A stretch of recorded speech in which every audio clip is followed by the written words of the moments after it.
I'm working here. I am working here, but leave comments and I will check on them.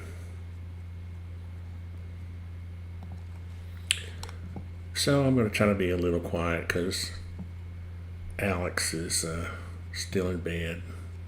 Must be a rough life being a 21-year-old playboy out late every night. I'm just kidding. So Gabe's house is going to be this big, 72 by 40. And Gabe is one of our atdrafting.com customers, and he sent to me this sketch, which is pretty good because it's on graph paper and he has dimensions for everything, and this takes the guesswork out of it. Now he was talking about using 10-foot walls, so I'm going to assume a 6.5-inch perimeter wall. He was talking about making these walls 2x4s, but I think I'm going to go ahead and draw them as 6-inch walls to 6.5-inch walls too. So you get a 2x6 is 5.5 inches wide, and you get a 1/2-inch drywall on both sides on the interior, and of course on the outside we allow a 1/2 inch for OSB. It's really 7/16, but it kind of plays out. We always pop our lines at 6 inches for it, 5.5 plus 1/2, just to give it a little room to breathe. And so anyway, I'm going to start here. I like to start off in this style on SketchUp because it's not so hard on your eyes. The typical style is this construction documents here, and it gets kind of bright on your eyes. So I'm going to start off with the simple style, and this part of the house right here is the residential part. He's going to have a residential, and then he's going to have a shop. Well, it's all residential, but he's going to have a shop. This part's 32. So what I'm going to do is I'm going to put me a construction line over here at 32 feet. And I'm going to assume that's the exterior dimension. So I'm going to come back 6.5. Now I always start off on, especially on houses, I always start off with 2D floor plan. Actually, I keep it throughout the whole job because it's a lot easier to get your hatch patterns in to indicate the type of wall it is. Like here's an example of, say, a wood pattern. And for some reason, I mean, it's kind of difficult to get the same effect in SketchUp. If you follow this project along, you'll see eventually what I'll do is I'll raise these walls up like that. So it will become 3 dimensions at one time at some time in the future. But as far as the actual view you'll see on paper, it's going to be, this. So let's see if I have any comments so far. No comments. You can leave your comments and I will answer them. So I'm looking at this. I kind of like to start out with big divisions in the house, and my first big division is this wall coming across here, and it says he wants this to be 18 by 15. So I'm assuming that says 18. So he's probably talking about 15 this way, so 18 feet this way. What did I say? 18. So I'm going to also assume I'm going to start off with 18 feet from the outside. I can always adjust these later. Well, they always get adjusted. 5.5, or let's see, what am I going to do here? What is this? Did I make this 6.5? Yeah, so this is going to be, I'm going to make all these 6.5 because he was talking about making these walls 10 feet. Anytime I go over 9 feet on a wall height, I always use 2x6s, 2x6 studs. Okay. Then I kind of go to the next big division, which would be these hall walls right here. And he's got 13. Now I'm going to assume these bedrooms, I always assume those are inside dimensions. And 11 by 13 is kind of borderline small. So I'm going to especially make that. This says 8.5 by 5, 5 by 5. So he wants, let's get this major division wall first. We're going to assume that that's 13 feet in between the walls because I don't want it to be any less than 13 feet. Okay, then we got 6.5. Now, if he changes these to 2 or 4 walls, if say he goes to a 9-foot stud, well, I'm still safe on my room dimensions.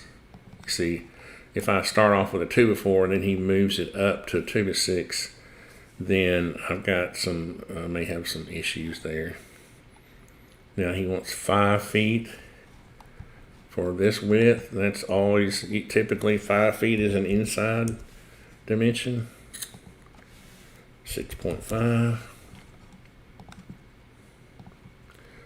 So this is the easiest way to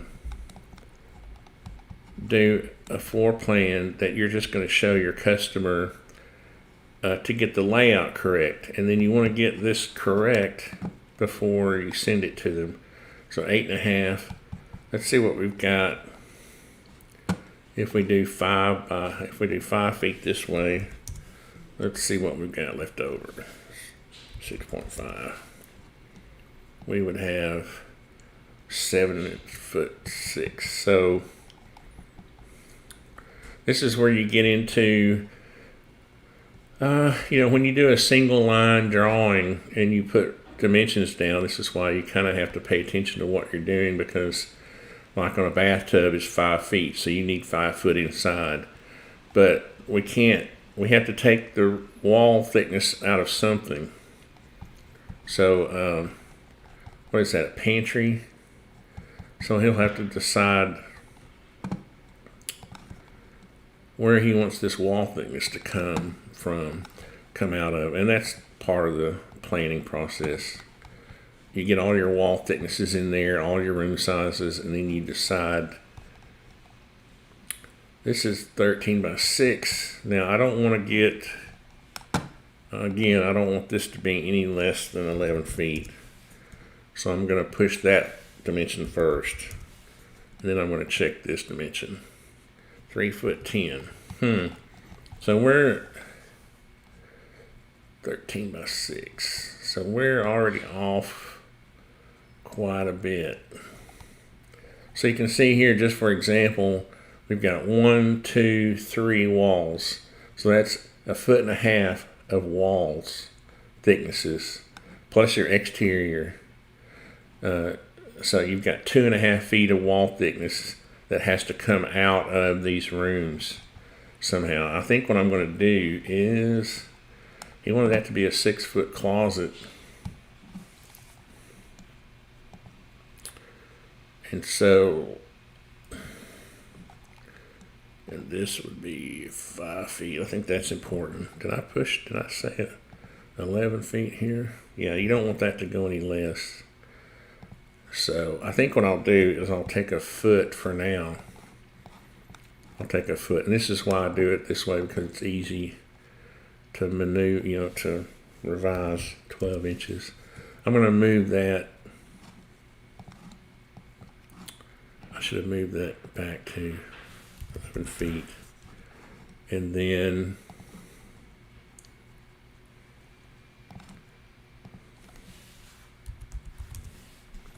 this will become part of the decision making will be, okay, so what's more important to you, having, 10-foot walls, or, not having 6.5-inch walls that take out, your floor space.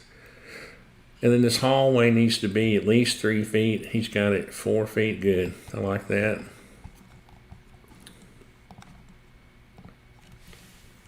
Of course, I'm going to make it 42 because I know 3'6" is a really nice width on a hall, and also know that he's not accounting for wall thickness here. So I have a feeling what I'm going to end up doing is coming back and changing these to 2x4 interior walls after he sees the effect of that. And then this right here, I don't know, he doesn't want a cased opening, so we would just show this like this, and then just cut this out. Cut that out, man. Let's see what's going on. No comments. Well, I'm working, so that's okay. Now this washer dryer, this will be one of those. Let's see. Okay, so we got. You need. I always try to allow 6 feet as a minimum.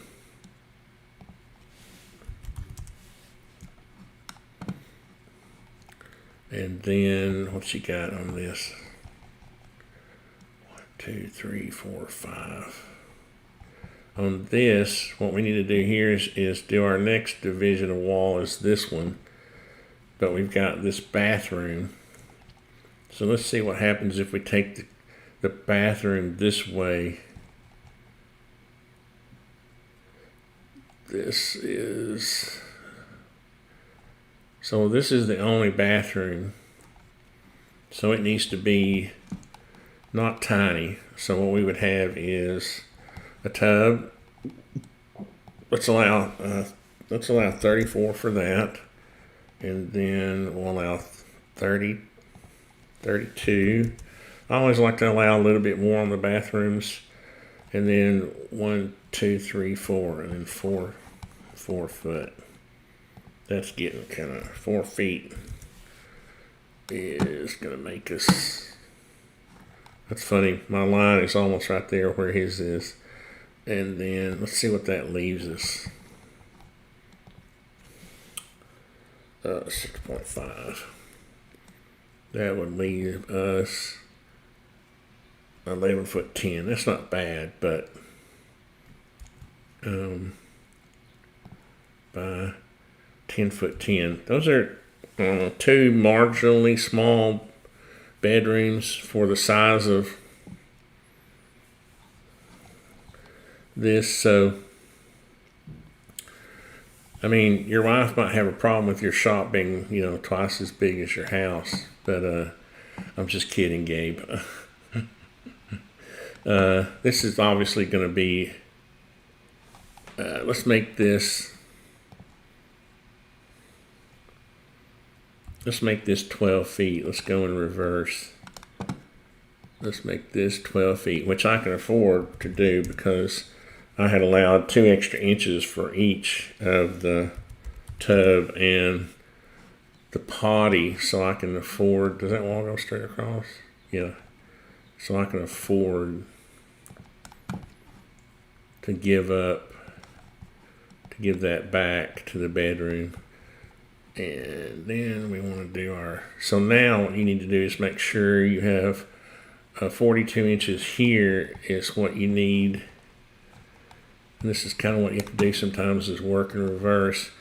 What you need is, we always allow 4.5, 30, well, at a minimum, you would need 34.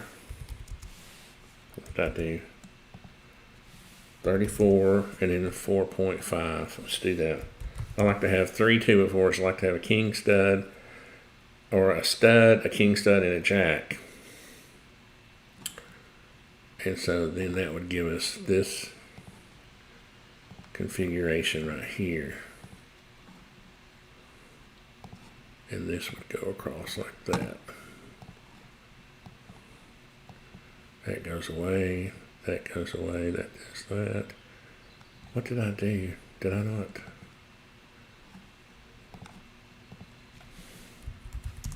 Did I do 4.5? Gotta be careful. I'm so used to doing 4.5 for residential walls. I think that's what I did. I think that's what I did. Get rid of this.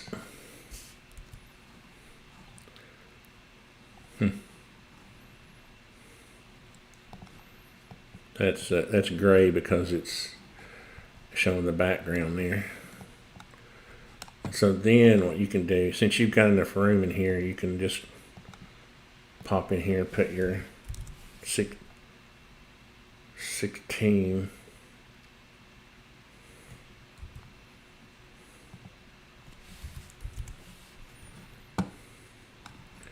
What is that for? It should be 44 inches. 38. So let me do this again. 4.5. 34. I knew something was wrong. 4.5. Somehow I got that off, but I can fix it right now. There we go. I knew that didn't look like enough space for the door.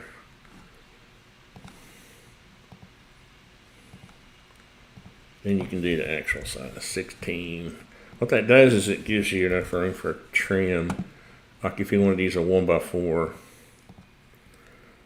for trim and still have a little 1 inch, a little drywall there so your trim's not stuck in the corner. And then here,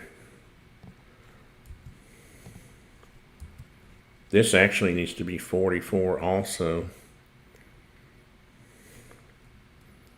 So this is going to have to be moved over.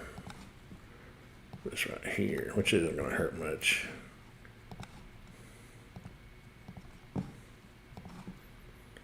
So I do this framing thing in my head as I'm drawing these floor plans so that I don't get trouble later on. A lot of architects or designers will draw a 3-foot hallway, and then the carpenters go out and try to frame the door openings, and there's not enough room. When you have a door at the end of a hallway, your hall always needs to be about 44 inches wide to get a 32 inch. And you want this to be a minimum of 32 because you got your washer and dryer in there. Okay. So then this is going to be 5 feet. That's an easy one.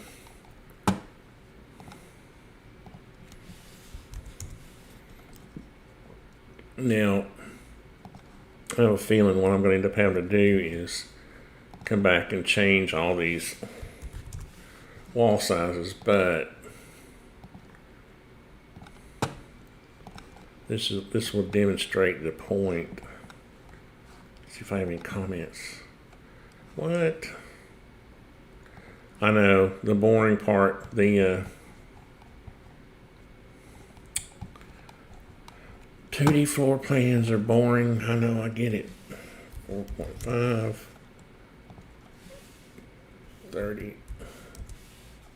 What we got here? 2'1".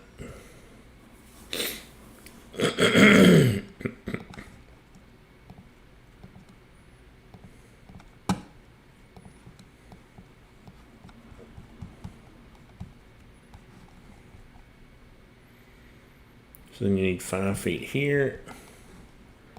This way. And that becomes your walk-in closet.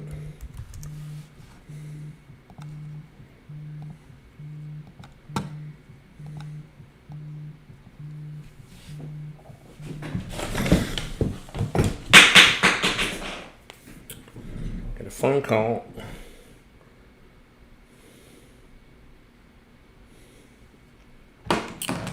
All right, hold on a second.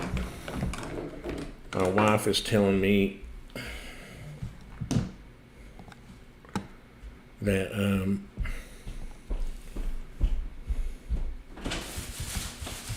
Tony? I'm coming.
Okay.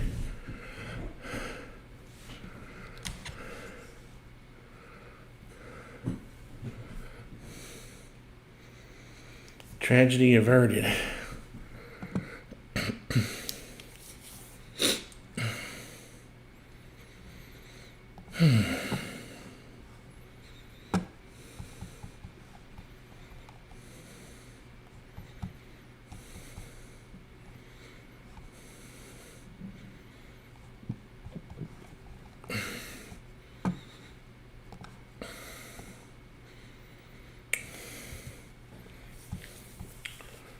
Got a little bit of a problem here in that if we go 30 and 30. Don't have a lot of room there, but what we're going to do is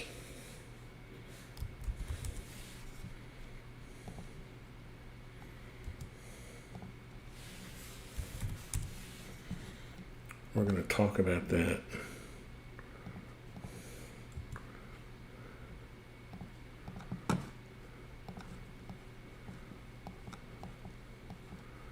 Whenever we get together about this whole thing.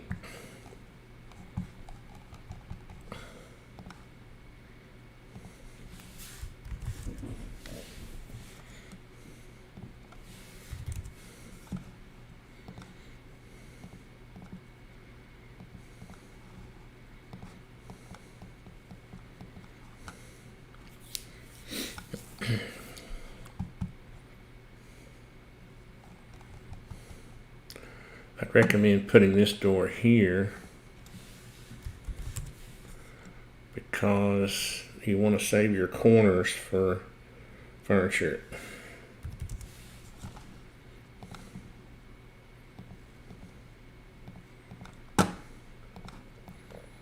Now you can put a chest of drawers here or this way. You don't want to put doors right in the corner if you can avoid it, except right here. This is your circulation path, so this is kind of ignoring that.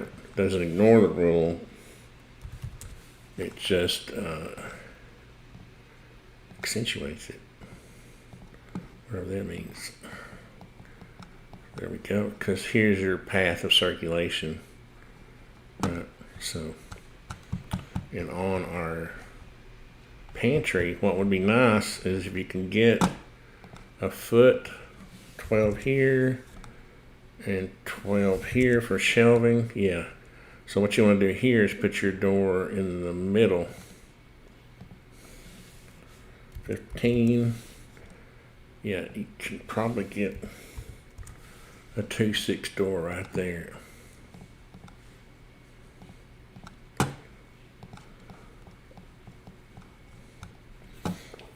If you put the door to one side, you've wasted this wall right here. Now you can have 3-sided shelves.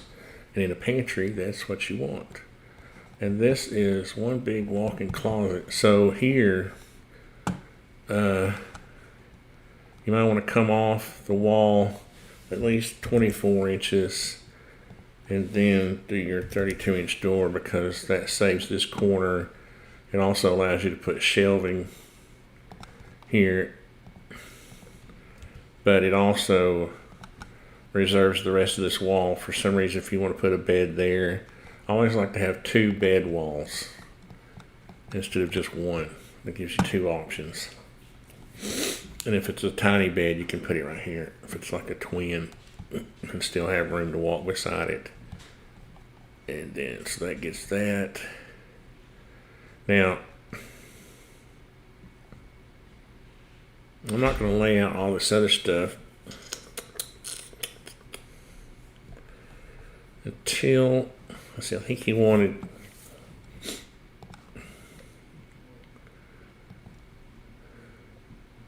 forgot exactly what he wanted, but I'm going to go ahead and put a, you say a 10-foot door or a 12-foot door? I'm going to put 12-foot doors right there, and then we'll talk about that also.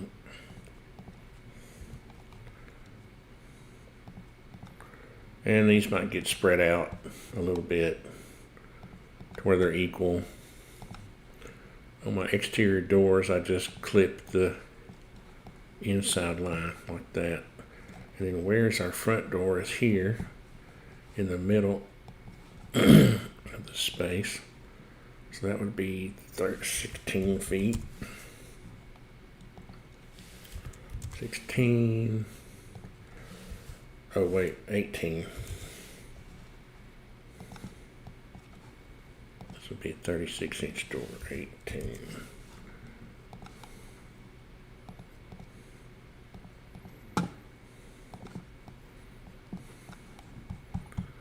Okay.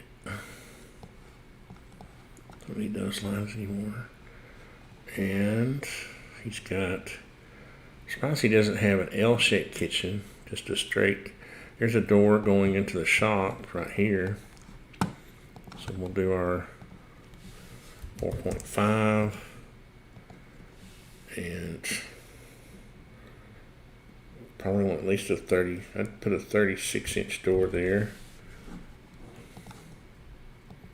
You can get by with a 32, but we will start off with that.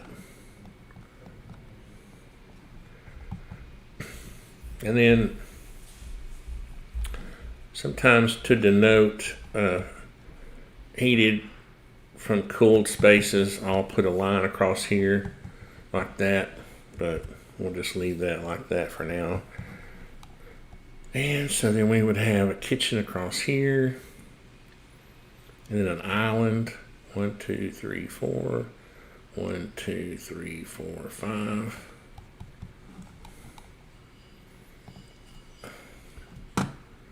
We got our 24. Got our 48.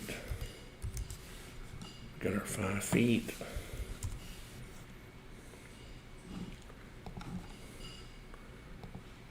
And let's see how far we're 12 foot is a standard kitchen.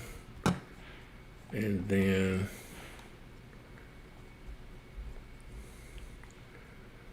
one, 2, 3, 4, 5, 6, 7, 8, 9, 10. That's a big island. Well, at least 36 inches here. Let's see what we've got. I think 9 feet would be probably more like it. Why is that not? So we're 9 feet. Yeah. We're going to draw it like that for now, and then we'll talk about it. I think what's going on here is we got a row of cabinets. Yeah, sink and dishwasher there. So underneath here would be a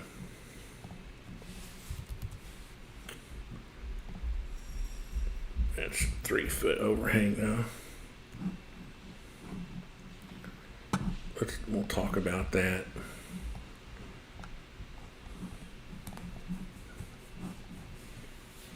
So what I need to do is get Mr. Gabe in a meeting.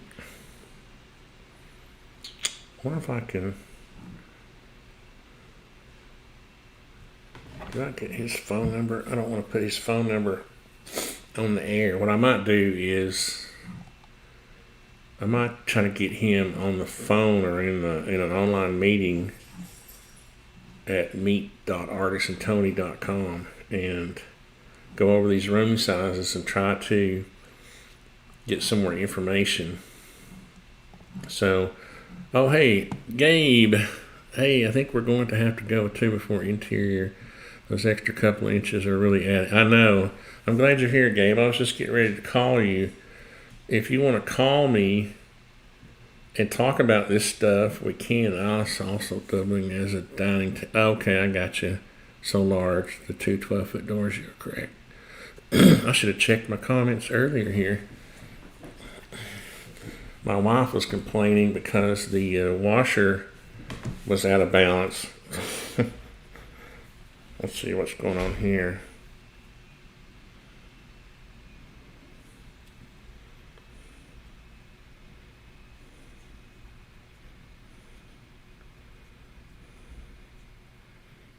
Well, let's see. Let me call. I know this is rude, but I got a guy working on a job. I'm good for a call. Let me call. Hello? Hey, Eric. Hey, Tony. Good morning. How are you? Pretty good. I'm in a meeting, but I got just a few minutes if you need something. Yeah, I'm sorry to call you today, but I was calling you. It's a little bit cold right now. It's frozen outside. Oh, good Lord. Good Lord. Don't be girly. I'm just kidding. Hey, come on, man. It's too cold. What are you talking But, about? This is Tennessee. It doesn't get cold in Tennessee. Come on, man. All right. I know that because you're inside in the hot weather, you know. Well, are y'all going to be able to do it anytime today, or? Let me see what I can do. It's just right now is to go and I know. I just told him. I told him we were going to pressure wash the driveway today. yeah. Let me see what I can do. Let me Okay. see. I gotta go to church tonight, today at 5. What? And You're supposed to go to church tomorrow. What are you, some kind of Satanist or something? no, sorry, I'm we just have a kidding. service in our church I, Saturdays and Sundays, man. I'm just kidding. You know, I'm your friend. You know, I'm just kidding. Yeah. Don't I I go to got a church question. every day. I thank Jesus every day. Yeah, amen. Amen. Okay, well I gotta go. I'm in a meeting. So thanks for calling, Okay. or thanks for Sure. And texting. I was gonna tell you too, the check you just sent me for the landscaping guy, you forgot to send me the check for the lady. No, I didn't. I put it in. I put it all together. No, the check that was for $4,600. No, it's supposed to be for like $49.75. Exactly, but it's not. It was for 46. Okay, all right. I'll fix that. But I gotta Make go. sure that I'm it's literally in an online meeting, so I have to go. Let me okay, call you. man. Let me Sure. call you back in a little bit. Okay, man. See ya. That was Eric. He helps me. Hey, Gabe, can you call me? Do you have my number? Let's see. How do I do this without?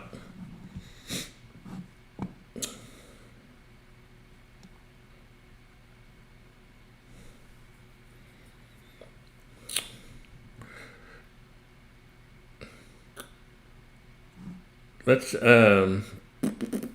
Well, maybe we can do it here. So if we go to 2 and 4 walls, we'll have to go to 9 foot. Yes, give me 2 minutes. Okay. All right. So I'm gonna start fixing these walls. So I'm gonna grab. Let's see if I can do this systematically.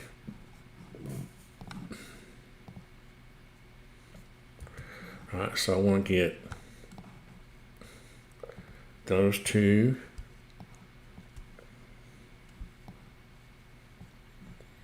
Those two.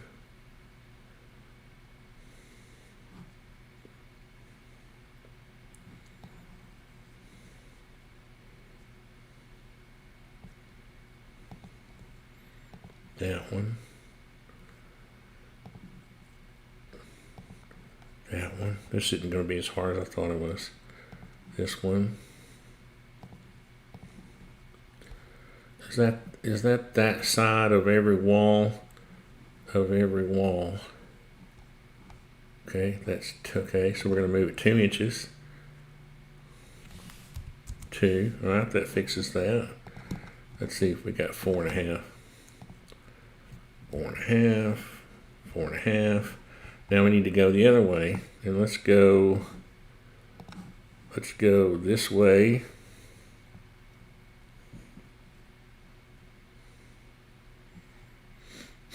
And then this side of that one. I'm trying to choose which way I want to make them bigger. I don't want to go that way. I got to do this one.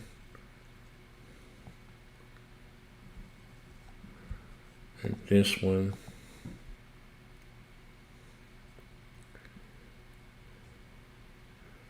I think that's it. And go this way 2 inches. I think I just did it. Except this one didn't change. And I think I might have grabbed, did I make that bigger?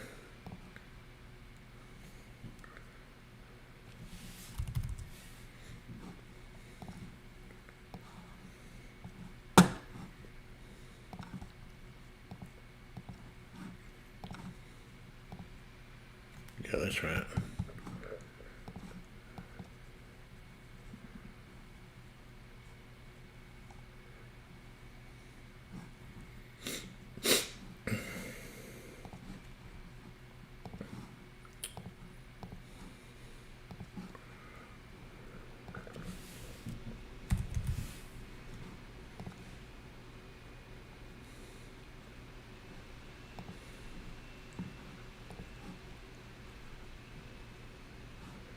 I'm going to set up, this is my meeting server, and I'm going to see if Gabe will call me.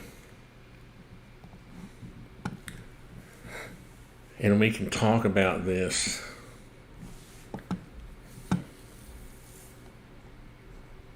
These walls might show up a little better if I get rid of all that. Yeah, I think they show up better.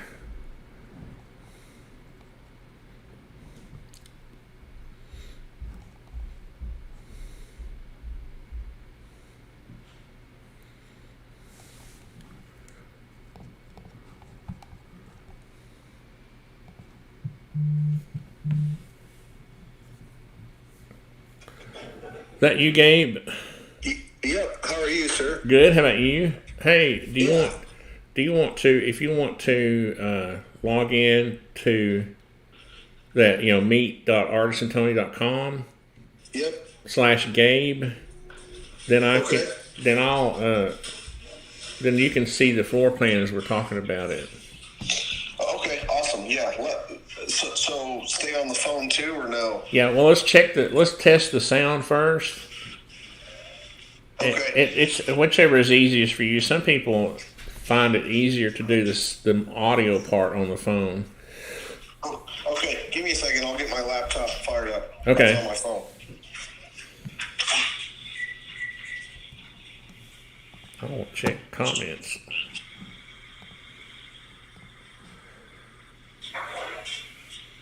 Gabe is joining us.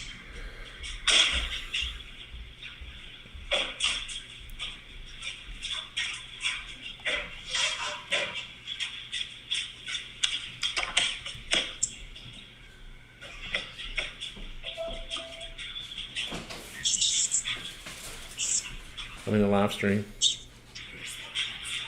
Huh?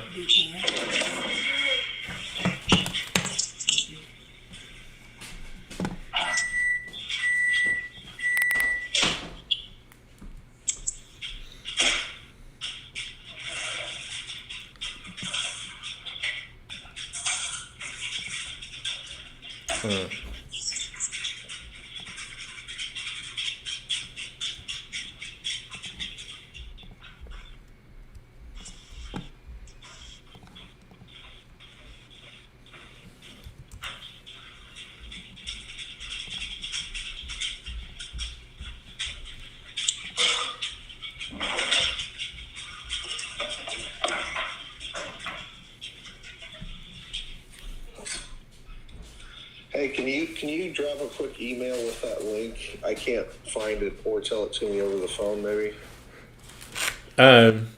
It's real short. I mean, just I don't know where the plunger is. Yeah. I use a pen or something. I got it. I got it up ready now. It's meet.artisantony.com. I don't want to. We're in a live stream, so I don't want to show any personal information. Okay, that's fine. That way, since it's such a simple address, I thought I could just. Sure. Meet. /Gabe. Yeah. Let me see if well, you can tell me when you're in, and then we can decide whether we want to use the phone or not. Oops. Yeah, I'm getting a little bit of playback loop, so I'll stay on the phone if that's good with you. But I can see what you're doing right now, so I think we're good. Can you see the drawing now? I can, yeah. Okay. Yeah, if you look at it on the meeting instead of on YouTube, there won't be any latency. That's exactly what I'm doing. Yeah, okay, good. I'm going to take my headphones off. Good.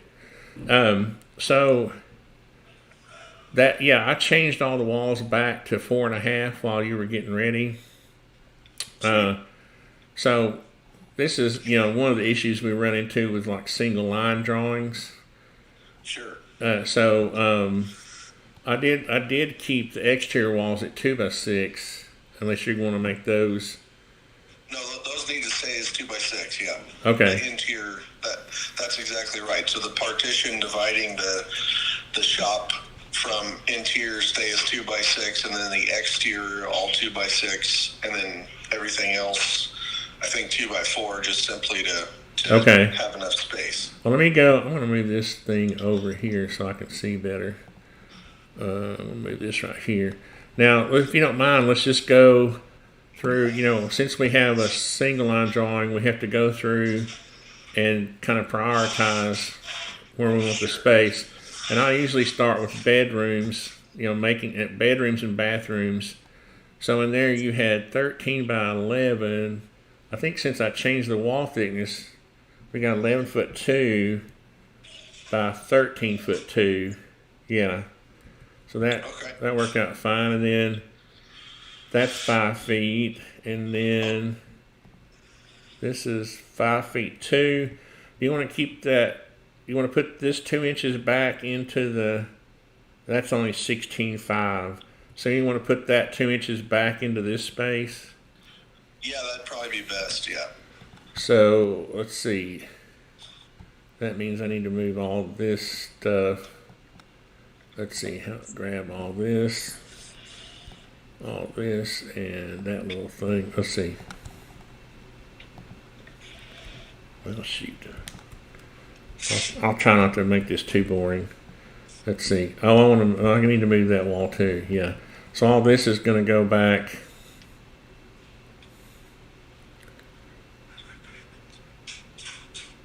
Is that right? No, what am I doing? This goes 2 inches. No, wait. I'm sorry. I'm confusing myself. What I've got to do is I got to keep these bathrooms relatively the right distance. Correct. And my door openings are already the correct, so I got to get that door. Some of this I'll just fix after we kind of get this figured out. But I'm going to move that back 2 inches, so that means that should become 5. Yeah, and this should be like 16.7.5. Yeah. So that 18 kind of became 16.7 because of our exterior wall thicknesses.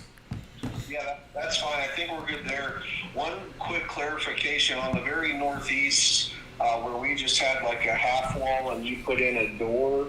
That's technically going to be just like a little small home tool area for my wife and our boys. Where's that? The very, if we're looking northeast southwest, the very northeast corner, you thought it was a big walk-in closet. Yeah. Oh, okay.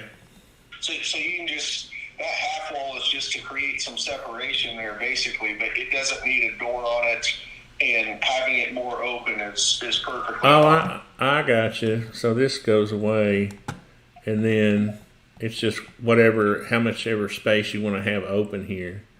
Yeah, just how you have it's fine. That's perfect. Okay, because that's 4'10", and then we could just make it 5 feet or whatever to make it. Right. Don't you like those? I like those logical dimensions. There we go.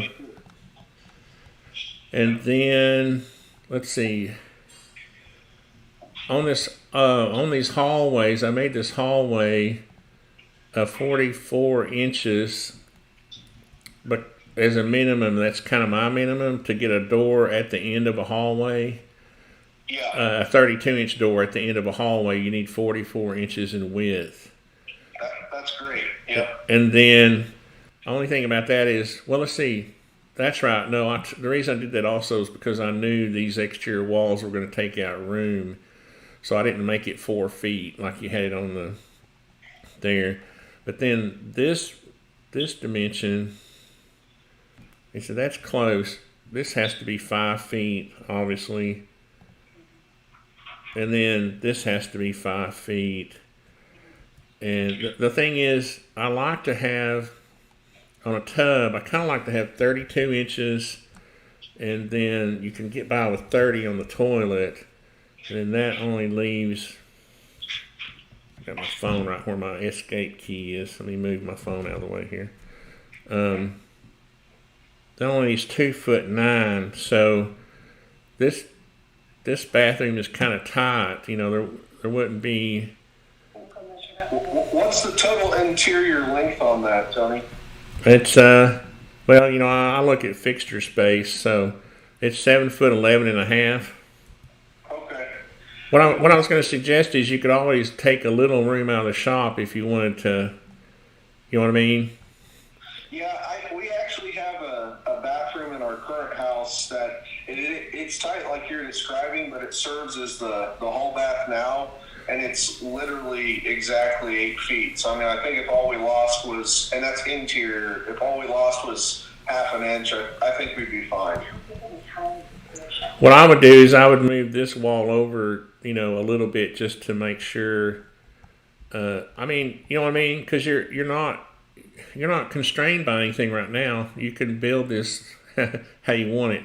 So Sure. if you made this 32.6 or something like that instead of 32, I mean, you got this area is bigger than your house. So Yeah, that's fine.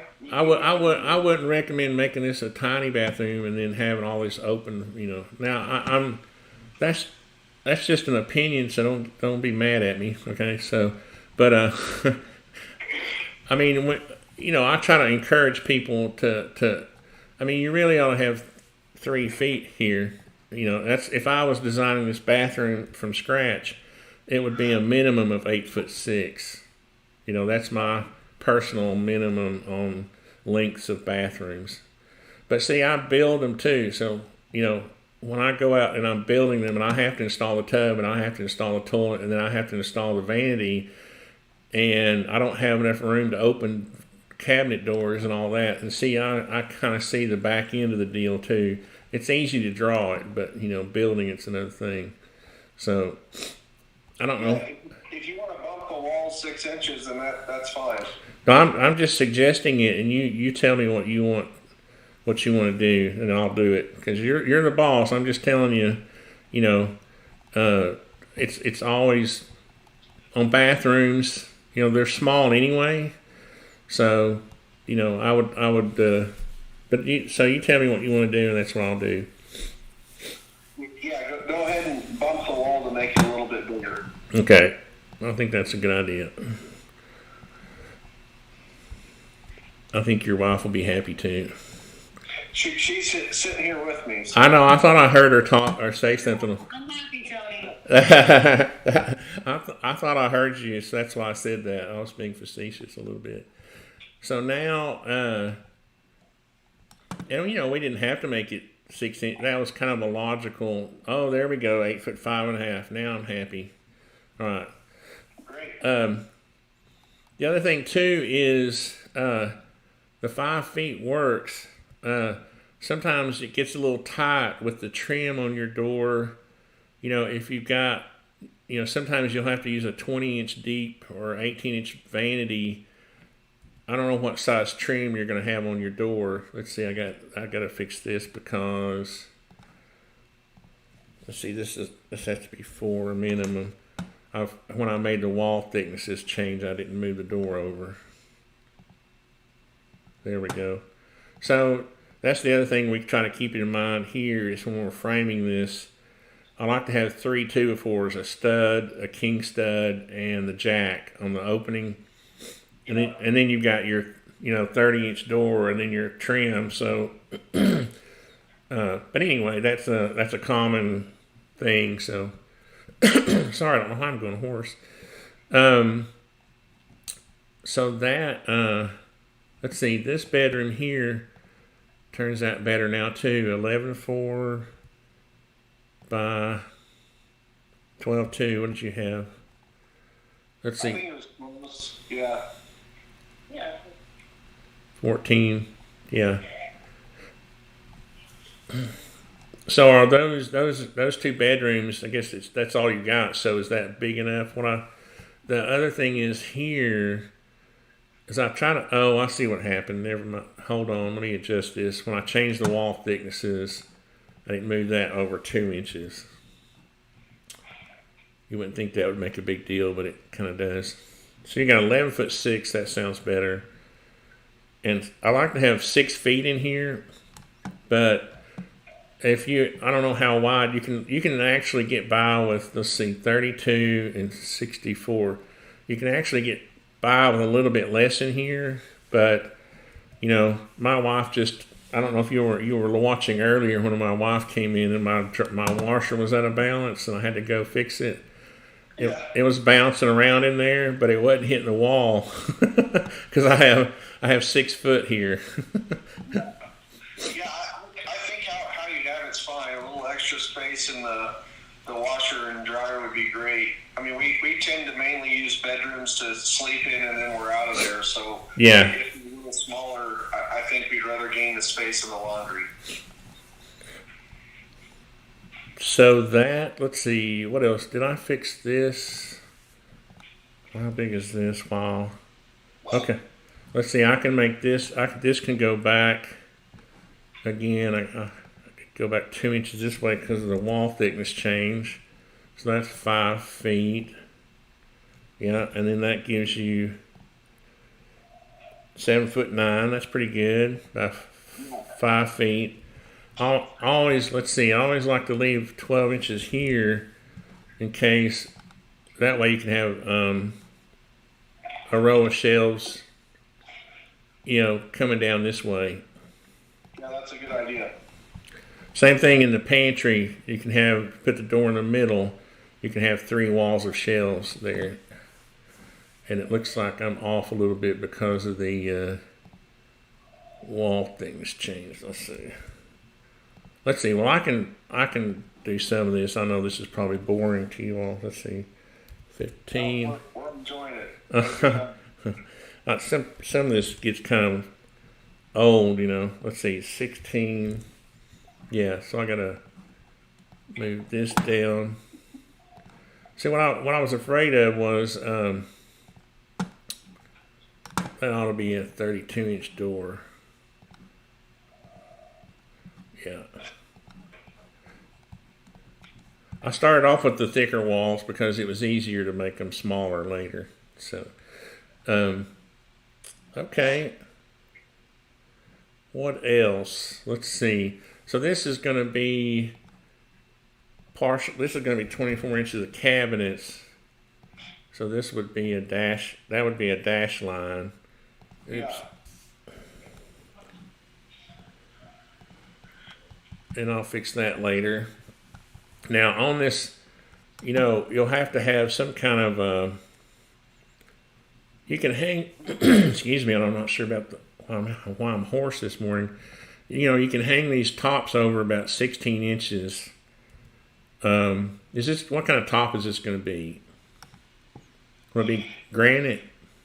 No, we might. I already talked to a cabinet guy about making to run some supports, and he suggested maybe not quite as heavy of a material as like granite or quartz.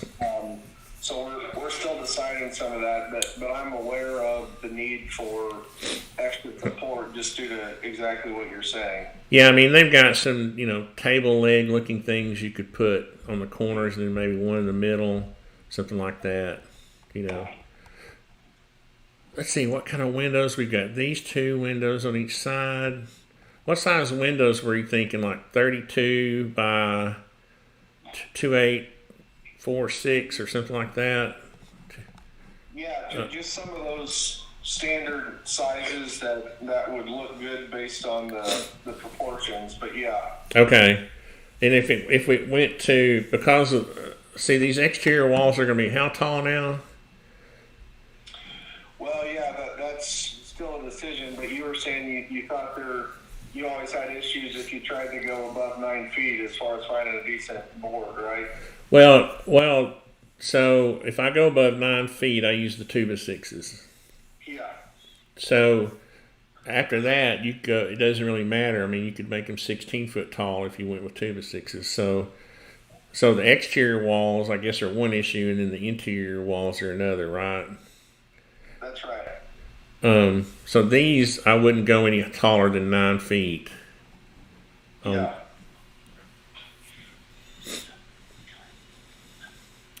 But see, the next thing I'm going to do is, once we, since we got this plan pretty much figured out, I'm going to, now we'll be going into 3D next, So what I need to do is figure out if these are going to be different wall heights. What I do is I'll draw me a little line across here like that, and that'll isolate. See, now I can make that wall one height and make these another height. See, so Yeah. we'll need to decide if these are going to be different height walls, or I guess really you could isolate this zone and make this. You wanted these walls in your shop to be how tall? Well, I was going to ask you that, or ask the framer that, but would it be possible? Well, I'm a framer. I'm a framer too. That's what I started off doing in 1978. I guess my question is, would it be possible to just have basically, like, if the living quarters, the highest we could go was 9 foot, is there anything preventing the shop side being taller than that, or would that really screw up like the roof alignment and all that? No, you could have a roof, a gable roof over this, and then a gable roof over this that just went into that and had a valley, but it was just lower, and that would kind of camouflage the fact that it was lower. Yeah, that's a good point. And it would also kind of break up the roof line, because having a 72-foot long, just plain old gable is kind of boring looking. So, Yeah. we could. Well, go ahead. No, I was just going to say we could start off with. As a matter of fact, that wouldn't be too hard to just create right quick. Let me isolate this. I want to make this a group. And then I'm going to draw me a new rectangle. And what we'll do is we'll just do, let's see, this would be, let's see, let me,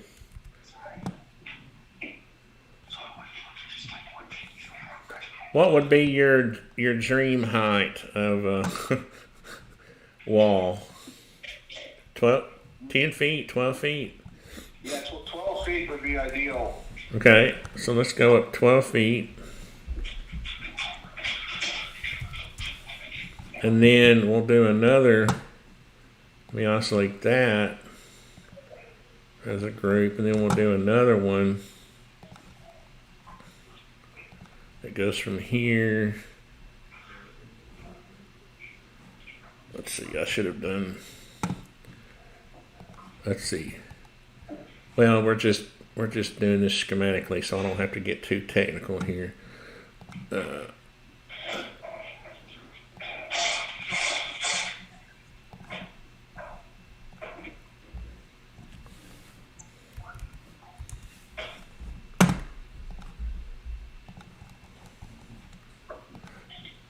This won't take too long. I'm not gonna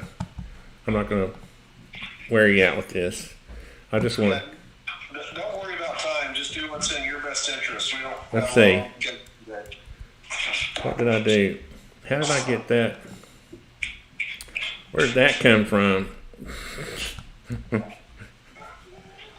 That's weird. Let me undo something here. Okay. What have I got here?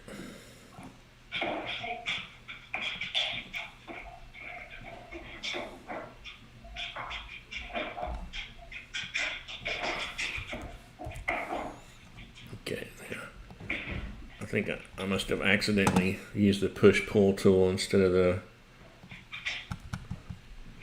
I meant to come up on this. There we go. Let's see. Let's turn this off. Or get rid of this, and then these would be 9 foot like that, right? So let me choose all that and reverse. There we go. And then, see, that's going to add that's going to be a nice little effect, because if I do, let's see, I can do a quick schematic roof here just by doing this and then drawing a line down the middle.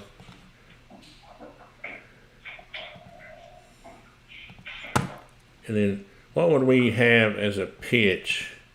Let's see.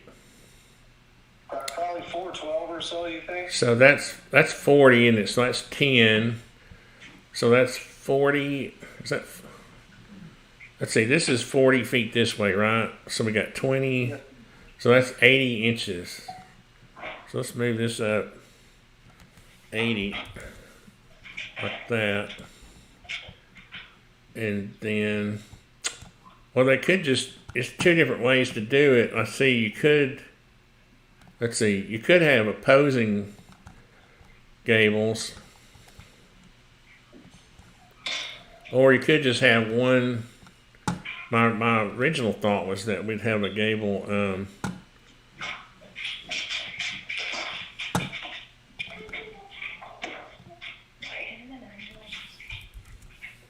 Oh, that didn't work. Let's try that again.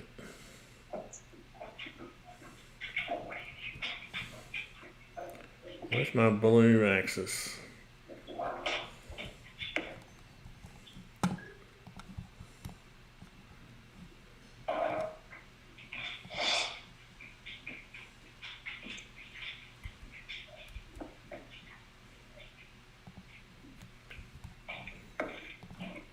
Why do things not work when you're trying to show somebody something? Why is my axis is not working properly? That is bizarre. What has happened to my? Wow, that is.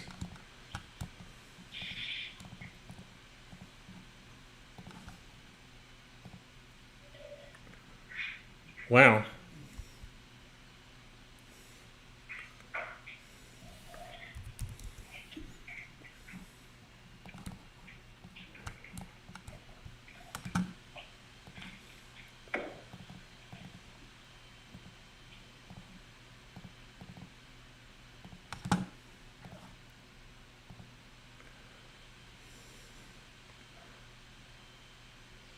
Okay, so, well, it's kind of silly. Hold on a second. For some reason,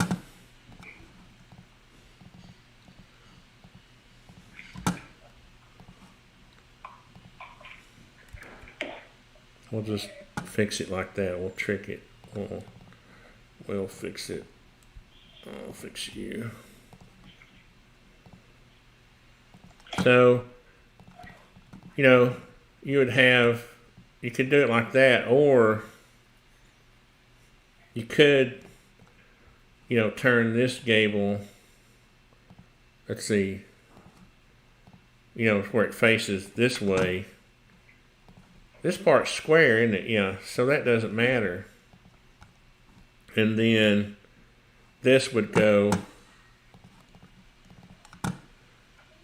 This would keep going.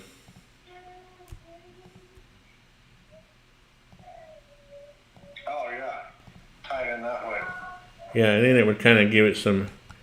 That's kind of a crude way to show it, but A little bit different dimension to kind of break up the lines. yeah. And then obviously it would look a lot better than this because this is a crude, just line drawing. But I think that would. Which way is the house face? About like you have it right there, yeah. Is that the? So that's the front. Let me give this some volume here. I'll just, and again, this is going to look a lot, better, obviously, because it'll have, overhangs and siding and all that. But you'd have that effect going on.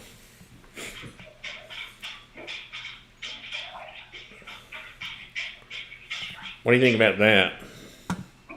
Yeah, we think that looks pretty neat. Yeah, my wife likes it a lot.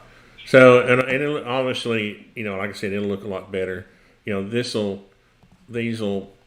when I get the 0.5, just to demonstrate what I'm talking about, 7.5, this'll, well, I know an easier way to do this is, pull this up 7.5, and then,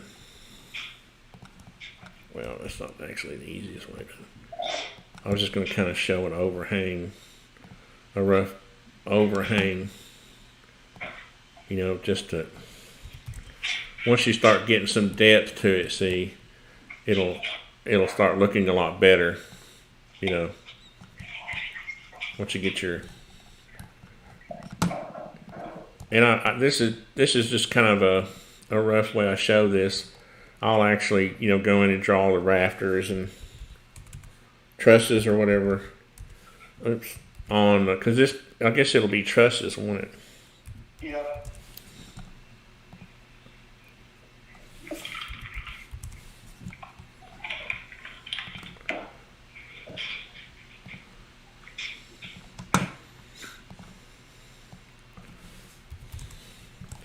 Just a rough way to show.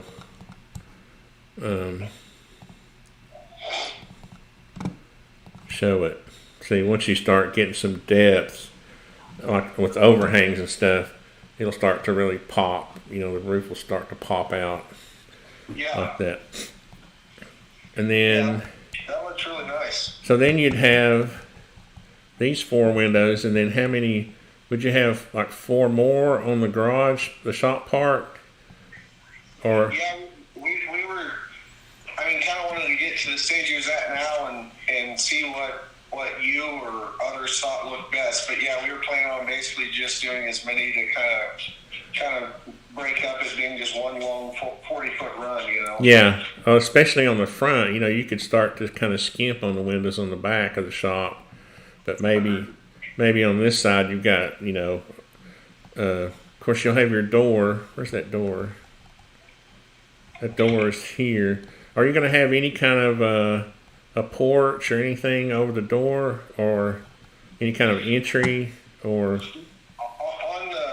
On the living side, in fact, I didn't put that in the email, but we were planning on having at least a 10-foot porch the entire 32-foot run off the front of it.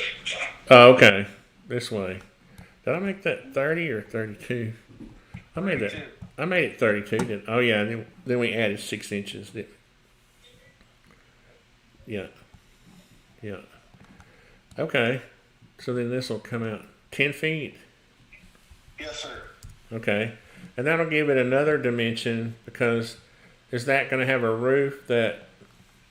Yeah, covered. Yep. So what you might want to do is actually, let's see. Well, these are 9-foot walls. Yeah, I think we talked about just going with those pre-cut studs to make the inside drywall easier, right? What I was looking at was, if you continue this roof pitch, what do you have? Yeah, it's probably gonna be too low, right?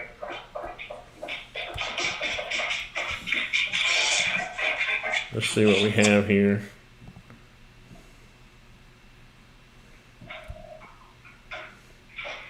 Yeah, what we can do though is, the roof.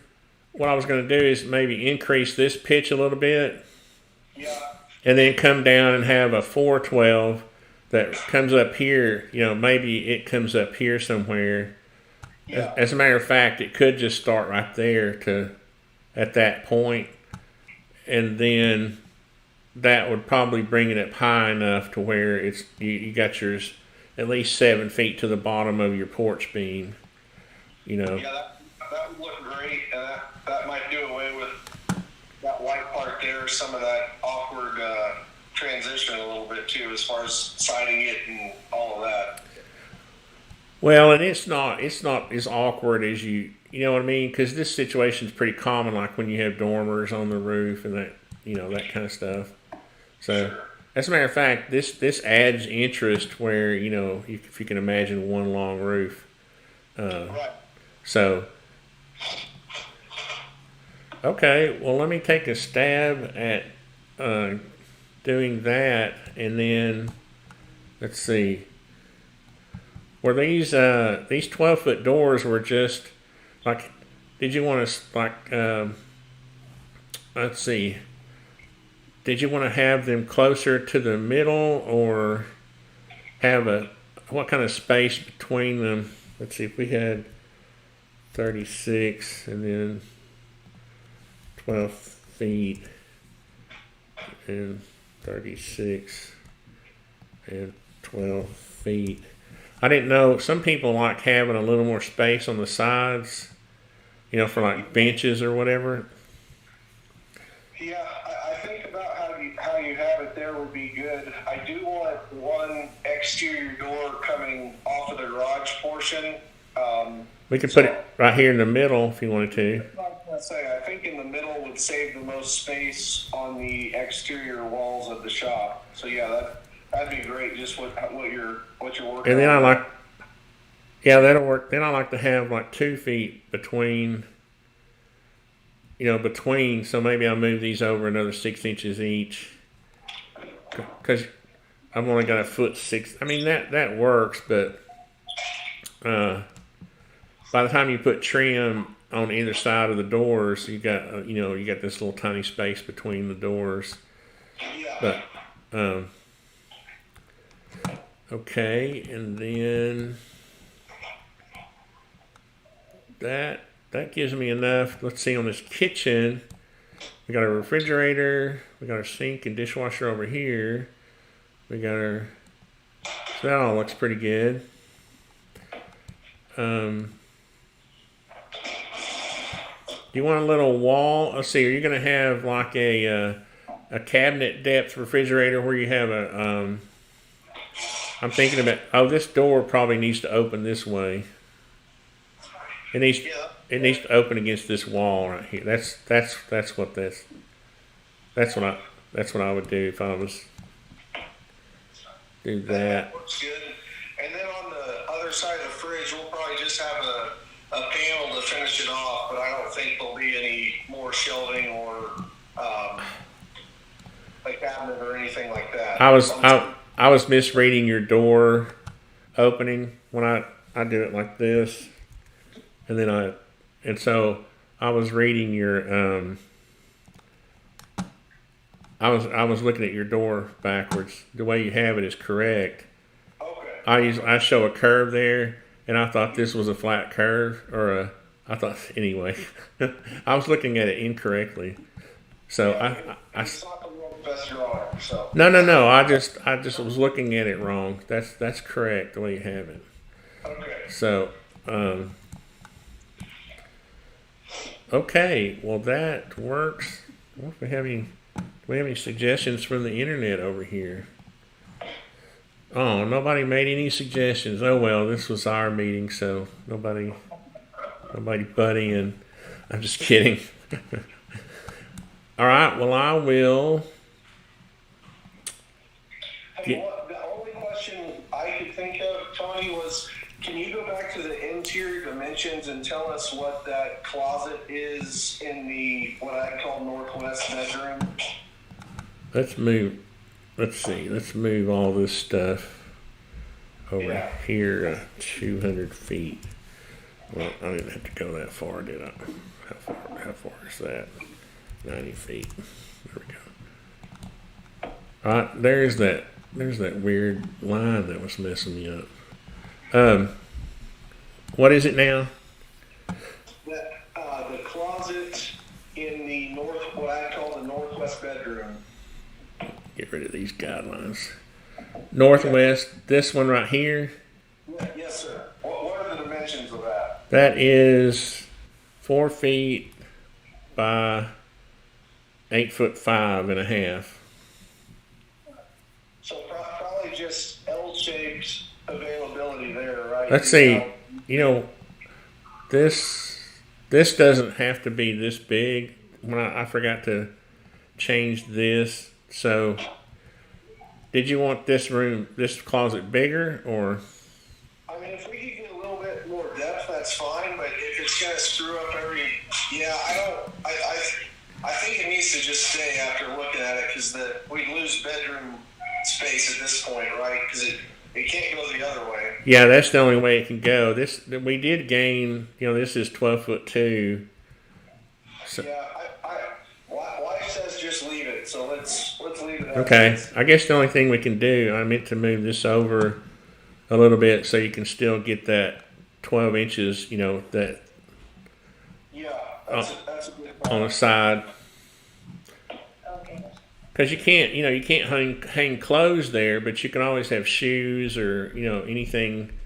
You can still, yeah, you could still, because clothes would come out 2 feet or whatever. But I always like to leave that 12 inches there. Looks good. Yeah, I think it's going to work out great.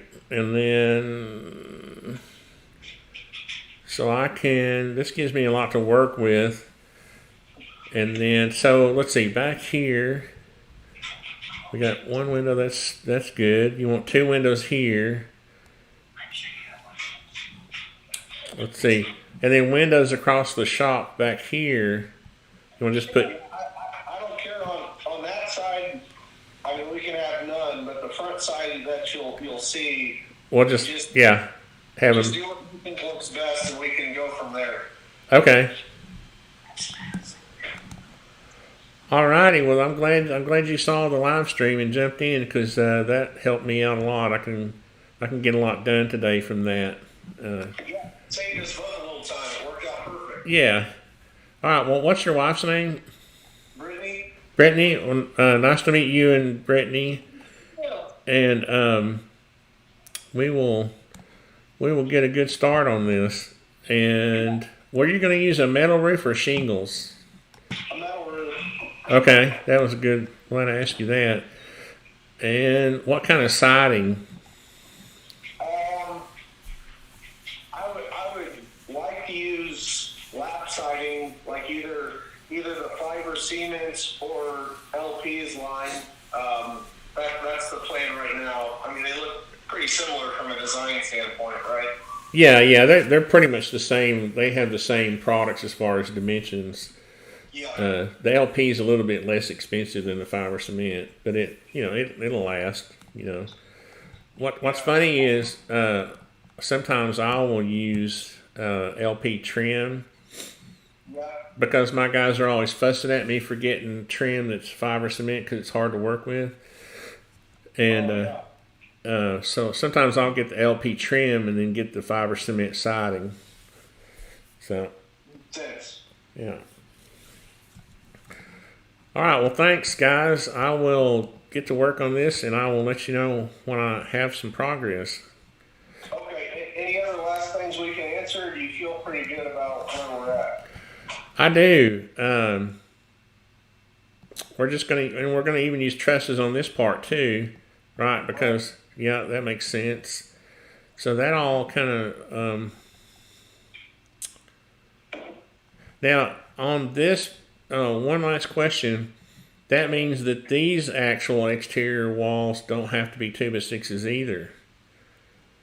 These exterior walls, unless you want to put like an R19 wall in. Do y'all have an energy code there? We don't have an energy code, but we're gonna build it, fairly tight. I think we're gonna use the rock wool insulation, and I would like to have 2x6 in the exterior for the extra 2 inches. Okay. Blowing fiberglass up above into the trusses. So, That makes sense. yeah.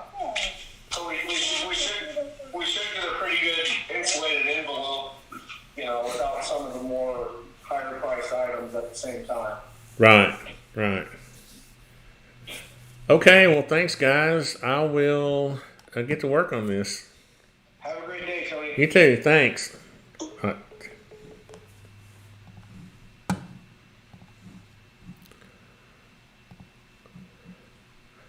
All right. Okay.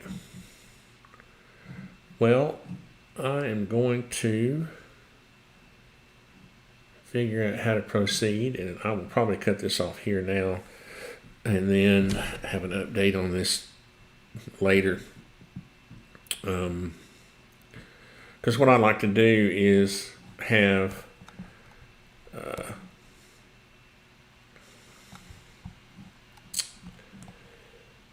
Although I might go ahead and run some walls around. I meant to ask them if it's, I think it's on a slab. Let me ask them one last question.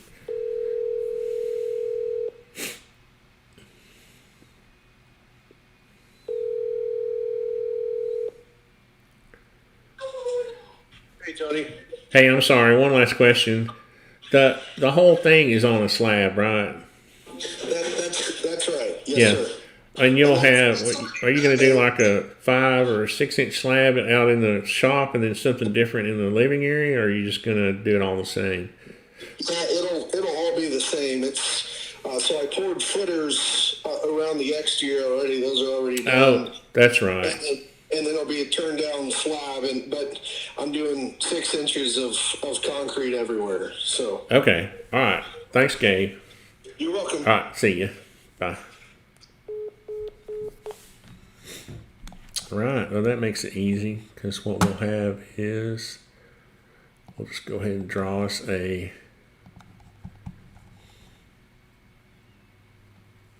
rectangle. And why is that doing that? I thought I had this in a group. This was a group at one time.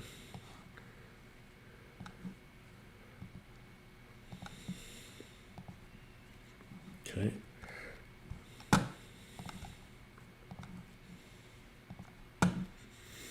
And for now, I'm going to show this 24 inches. And then we'll put it under.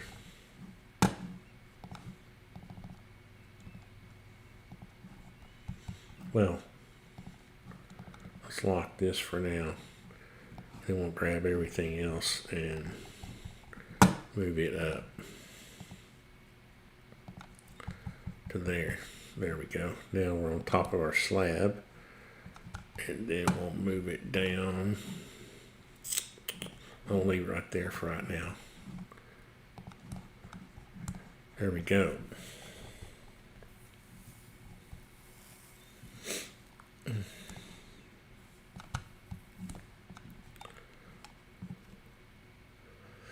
What I could do is, let's go see how Medique's wall extensions work. Let's see, we're going to just do a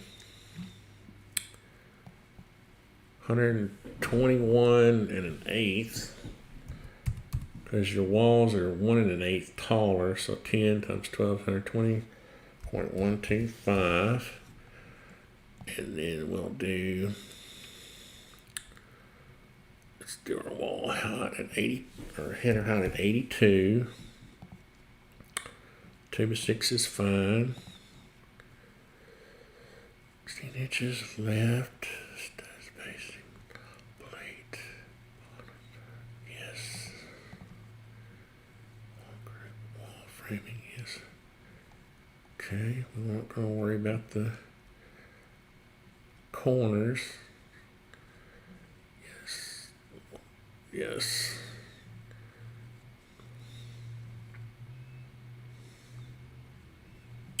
I like this gray color he's got. Not gray. And tie down this barking trim. Coins. Okay. What we'll do is we'll run us a wall. Let's see. I need to offset myself a 1/2 inch line around this.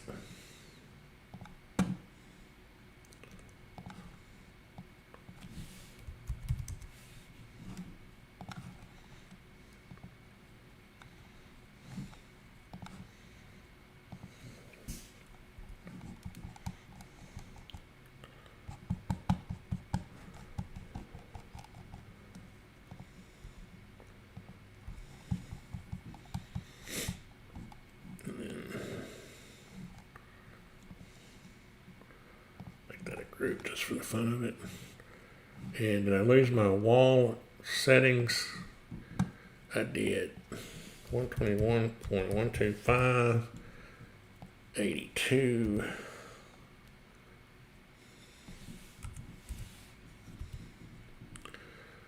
Let's see.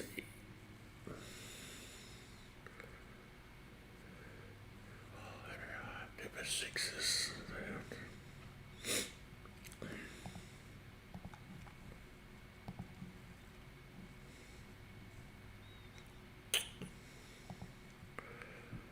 Not gray.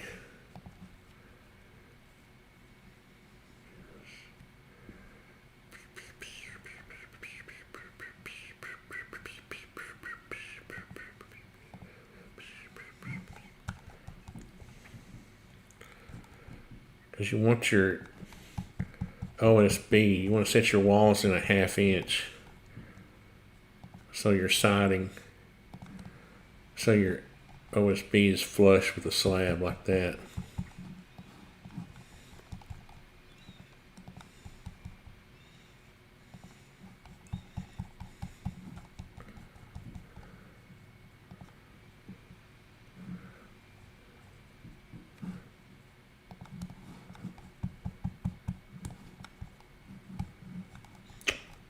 And I appreciate Nathaniel P. Wilkerson, who lets me use this wall extension because it is the bomb.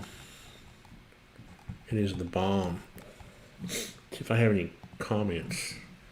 Reliving House, thanks for this presentation. You're welcome. You're welcome. Thank you for watching. Now we'll have another wall type. I need to get into the habit of saving my wall types, but I don't ever do that. I just do it right here. This would be 97.1. Wait a minute. No, 109. 109.125. 9 foot 1 1/8. And update that. And what else we've got? Bottom plate treated, yes. And we want this to be night gray, so it saved all my other settings. Once you adjust it once in your drawing, dadgummit, if I didn't. Well, let's just draw a line, draw a wall, and then hopefully it'll save it. I meant to get rid of that and then offset myself a line. Here, let's just do it this way. Let's just come in 1/2, 1/2. I wish that was one of my wish list for Nathaniel. I'm sorry, I could call him Nathan. Is being able to pick the corner, but then having an offset. Does it have that? Am I just overlooking it?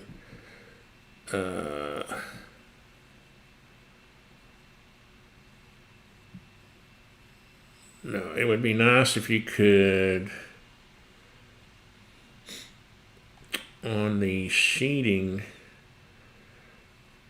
thickness, wall sheeting corners, wall sheeting vertical offset, wall sheeting material, wall sheeting. It would be nice if you could have an offset for the walls framing so that you could just pick the perimeter line, because I'm always having to do that. Update.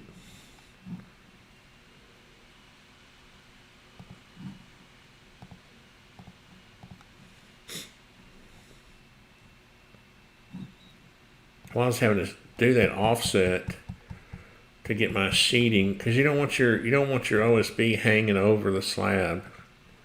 Okay, you don't want it hanging over and so it can be exposed to termites crawling up, the wall and getting into it. You want it being flush with the outside. I don't know how many times I've seen that, what I consider a mistake. And people just don't think about it until it's too late. It's too late, man. And I should have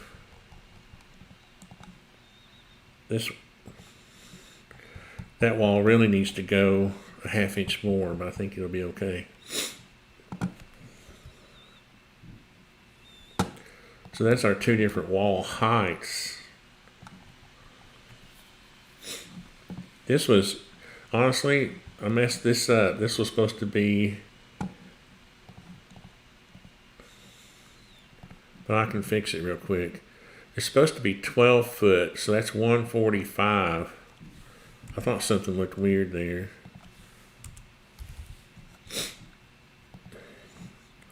Yeah. So I just need to pick these. It won't take but a second. That's one thing nice about the extension. And see, if I had saved it as a wall type, they would all update. That's why I need to get into a habit of doing that.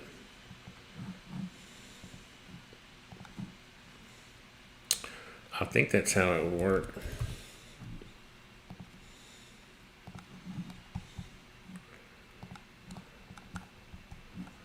Let's move these out of the way for a second. I want to see if if this wall, let's move it 10 feet. I want to see if this wall goes to the right place. No, it doesn't. It should go to here. So it is 11/16. How did I work that out?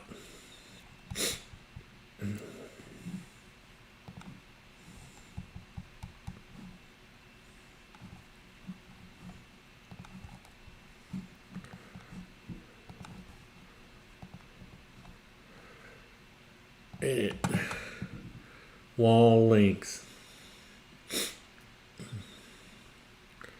That would be, can you add 21 to that? 20 or 24? You can't do that, can you?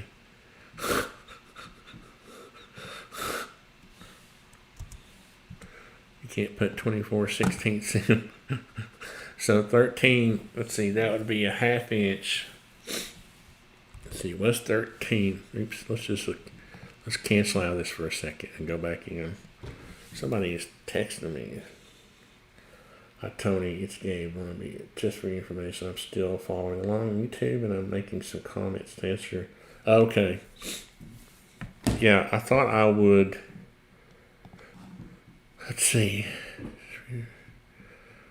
Zip liquid flash to tie the sheeting to the slab. Zip liquid flash to tie the sheeting to the slab. Okay. That should help prevent any water. Yeah. That's good. And that's especially why you want your wall setting back that half inch so that that OSB doesn't hang over. And it's really, it's I should be making it this is the difference between like the real world and the drawing world. We set the wall back a half inch because by the time you get OSB on the job and it sits there for a few days and soaks up some moisture, you really need to allow a half inch for it. But it'll never show up like that in the drawings. And then this, I need to look at this extension because like this siding, and it's here somewhere, would extend, yeah, at least an inch one down below. But see, it would really be flush. It wouldn't be, like that. It would be flush like that. So that's just the difference between the real life and the architectural world. What I was trying to do is, and I may just redraw this wall, but I was going to try to add the, let's see if I can figure out in my head right quick. The length should be wall length 31.11 and a half. It's supposed to be 32 feet. Now let's get it 32 feet and oh, I gotta do it in inches. Oh no, it says 32 feet, 0 inches. And what did it do? Move the wrong direction? Yeah, it moved the wrong direction. So I may actually redo this wall just to make sure I'm not.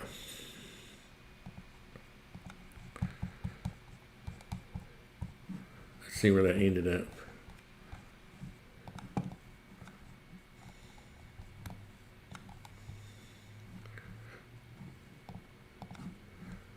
Let's see how much longer we are. We are a half inch. So it was correct. I had it correct the first time. 31 feet, 11 inches.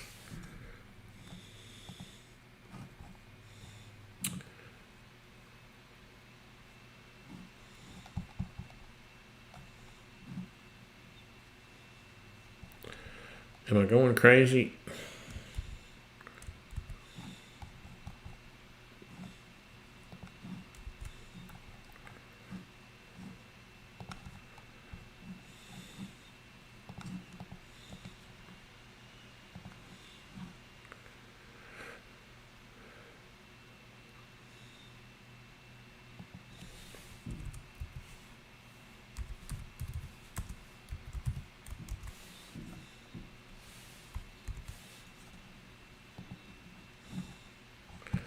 All right, let's just do this right. Let's go in here.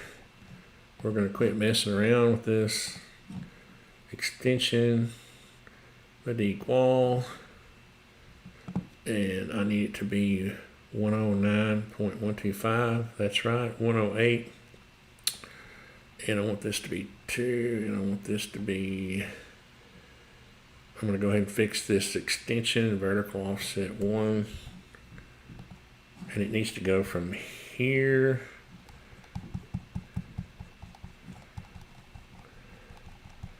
to here, there, which is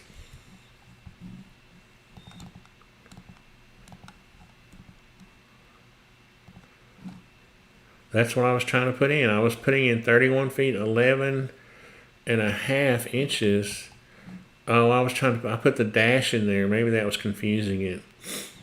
I've used this extension a lot, but I've never had to manually alter the lengths that much. This is correct now. So that means I should be able to fix this since I know what my mistake is. I want this wall to come to here. I want this wall to come to there because this wall, that is the drywall of that side of the framing comes to that line. So that means I need to add a half inch, and I know how now. 11/16 is actually what it is. So I can go in here, grab that, edit wall assembly, and oh, this is where I was before. So we got 11 and 3. Let's just make this 11 and a half. See if it does it, if it freaks out or not. Now this wall is going that way, so I need to move this down here, and this should be right. Yeah, okay, good. You go in around. So instead of the wall growing in that direction, it grew in this direction. So I had to drag it back. Now let's see if the siding is working. Yeah, the siding is supposed to mend itself. So that is working. Let's see if that should help prevent any water. Yeah. what we do is we'll take our Tyvek and let it hang over that inch, not quite an inch, and then we take Tyvek tape.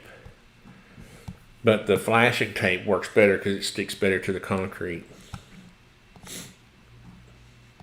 It has more of a gooey backing on it than the Tyvek tape. The Tyvek's meant to stick to Tyvek, obviously. So we're going to go back here. 10 feet. Now, one thing I just realized is that this is a weird situation. I need to, if I can change this, I'll eventually have to explode these walls, because obviously this wall's not going to have siding on this side. So what I'll do is I want to wait to the very end. I want to take advantage of my extension as long as I can. This should be a 3 foot difference. Yep. And so there, let's do some trusses.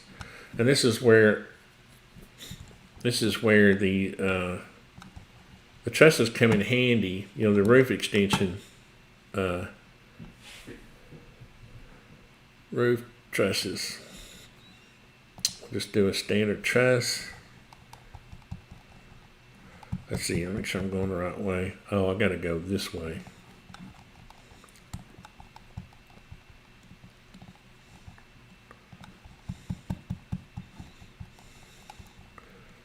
Just go to our framing, and then we'll go out here to our framing. We want 412. Let's see. Do we want to use 512? Well, I can change this easy enough. I want to make it 5 for now, because we were going to make that other part, this part, 5, and then make the porch a 4. Let's see. 24. On this size house, a 24-inch overhang I think will look better. Okay. 24 roof, yes. Gable Vent trusses. Yes. Okay, and then we'll just leave all this stuff alone until we have to deal with it. There we go.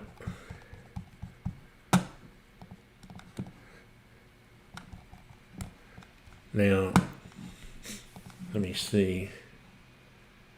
Edit truss assembly. Let's go down here, and why is our shingles not turned on? Roof cladding, yes. And that's going to be, for now, I'm just going to show it as, we'll just show it as corrugated metal for now. I have my own roofing that I put on these. Let's go down to the Soffit and Fascia. On this side, on this size building, 7.25. Soffit, since update. Fascia looks a little bit better if it's a little bit wider.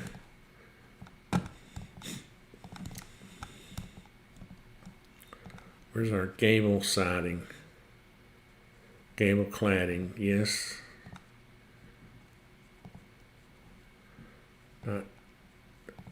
I'm just going to show it that way for now.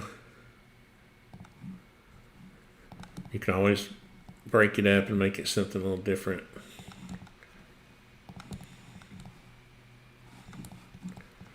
Let's see.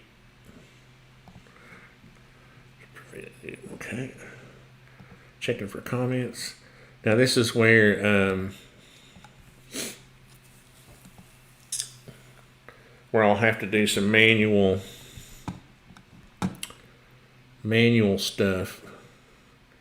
Roof trusses there. We'll go from here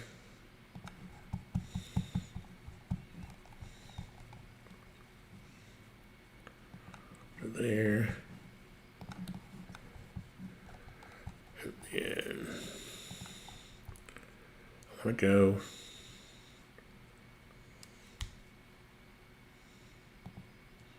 to there. So then overhang. Okay. Let's see. Let's say yes. And then we will say additional options.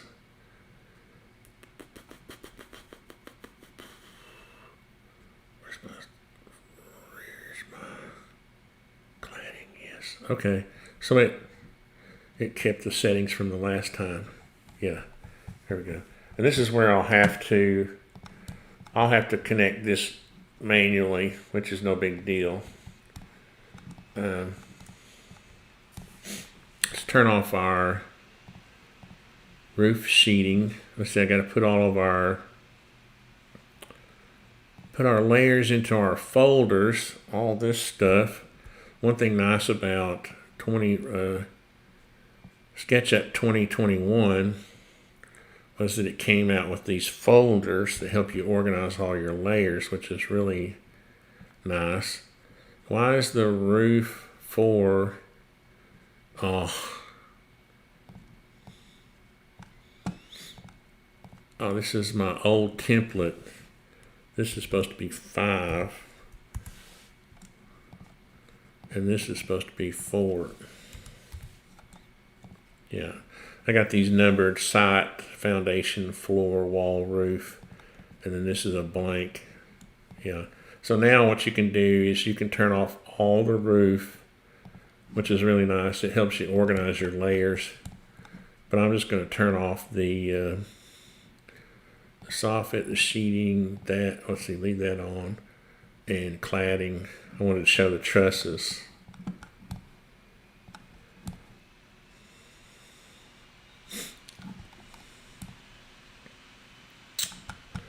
And turn all that back on. But now we can do our inside walls by turning off our roof, see, and I can go back in and work in here. But let's do something more fun than that. Let's put some doors. Let's put some doors in. And see, now I can do away with all this schematic stuff, which was fun while it lasted. It was a tool that helped us get to where we are now. So let's see if I have any questions. Really liking it so far. That's good. I love to hear that. I don't like it when people say, "That's an ugly house." I like how we did this, and I'll fix this. I don't think I can. It's no big deal. I mean, honestly, these extensions have come a long way. I literally used to hand draw trusses and then copy them, and I would hand draw every. It would take me, hours and hours. But I've been able to get my prices down a little bit on this kind of stuff by being more efficient. Let's see, I want to go 20 feet, and then I want to put a door in the middle. So we're going to go 18, and then we want to go at least 24. Let's see, then that would be 6 feet. That would be the center of that one. Let me get rid of these. Then the center of this one would be 34. I should have just gone 8 feet, 6 feet. What did I do? Yeah, that's right. Let me check these right quick. They look right. They look like they're right. 9'6", 9'6", and then we can go in here and put garage doors, and they are 144, and I like 96. 8-foot doors are better. Hope you'll agree with me. And then we need 2 on these 12 feet. We can get by with 2 9 3/4 or 9 1/4. Sorry, LVLs. Let me go. Gabe, do you? I like the 8-foot tall doors. Let's see, and then let's see, advanced, yes. Install door, yes. Install trim, no casing for right now. Portal frame, we don't need portal frames because we have a nice big wall to brace. No. Portal framing is if, say, I was going to put the garage door real close, like right here. The header, the garage door header would extend all the way to the end of the wall so you could nail it, have a nailing pattern on your OSB. Let's see. Let's see here. Header 5 0. What style door? Let's see. Let's see. Flat panel glass. Let's see what that looks like. There we go. There are 2 garage doors. Okay. Now, the only thing weird about having tall ceilings on the garage is, and I've run into this before, it's no big deal, but you got these long braces. It's not too bad, 3-foot braces, going up to your, to hold your rails up.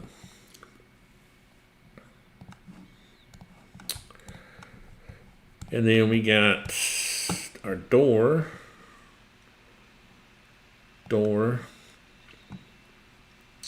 Almost 36. Door, 2 2x10s on the header. Yes, advanced door options. Stop door. Yes. No. Jam depth. That's correct. Solid. Let's see. Let's do a half glass door just for the fun of it for now. And 3.1.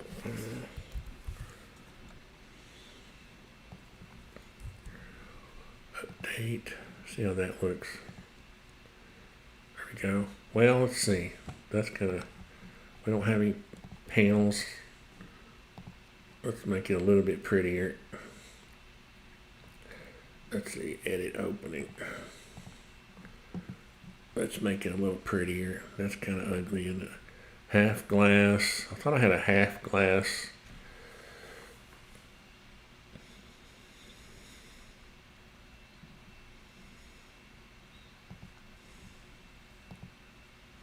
Oh, no, not that.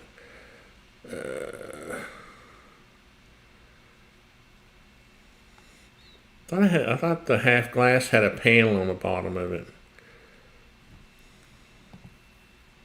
We'll leave it like that for now. We're just trying to get a good start. We can. Any reason on 8-foot tall doors versus? Oh well, I'm just saying. A lot of people think we're gonna, their first thought is 7 foot, and I always have to kind of debate that with homeowners. I'll tell this quick story. If you want 9 foot, that's what we'll do. I had this was even a doctor, right? This was his second lake house home. We built on the lake for him. And I tried to talk them into 8-foot doors. No. Had to have 7-foot doors. I swear to Jesus, the very first day they go to spend after we finished, his wife drove into the garage with one of those turtle storage things on the top of her car, and she took out the garage door and tore up her car. And I was just like, I didn't even say I told you so. I felt so bad for I was like, we'll fix it. We'll just fix it.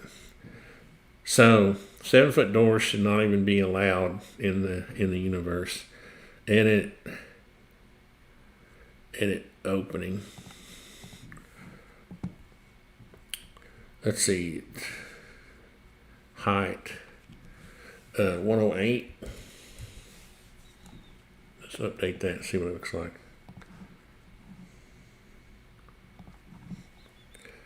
So if I would, yeah, 8 foot would be a minimum. That's all I'm saying.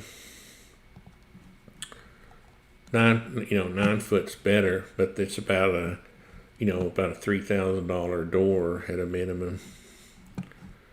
And it, depending on what brand. There's a really good new German door maker that's kind of coming into the United States called Herman. I think it's called Herman. It looks like Horman. And I think it's 2 ends.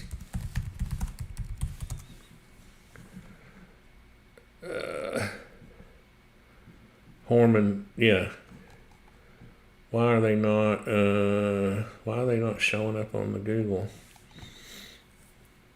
search? Commercial, here we go. This is a really good, they're not really high priced doors. They're actually really moderately priced, and they have all these cool looking doors.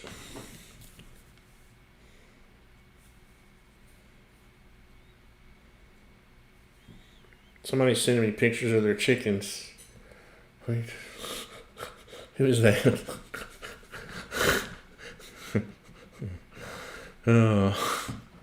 What is it? I need to turn the light on to get dark in here.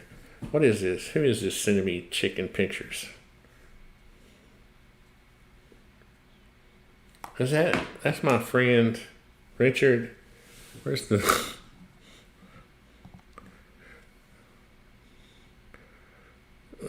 that's cool. A little chicken feeder. I think that's Richard from the UK. Maybe are you in the live stream, Richard?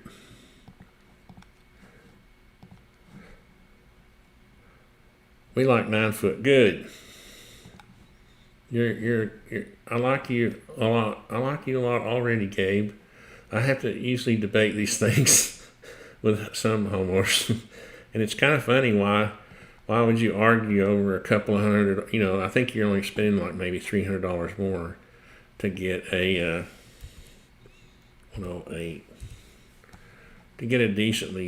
decent sized door.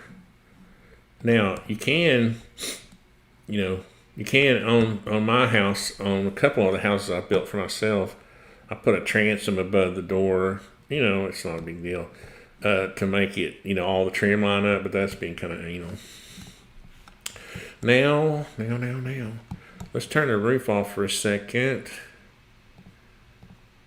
and we'll see where that door is. Let me move this back a little bit for a second so I can see. Oh, I don't have. Let's go about 6 feet, and I can see. I guess really that door should be in the middle of from here to here, which is basically 32 feet. Yeah, it's a 16th off. So that's because of our sheeting difference. So we're going to go 16 feet. And then on here, we had windows. What do we got here? We've got 16, and then we've got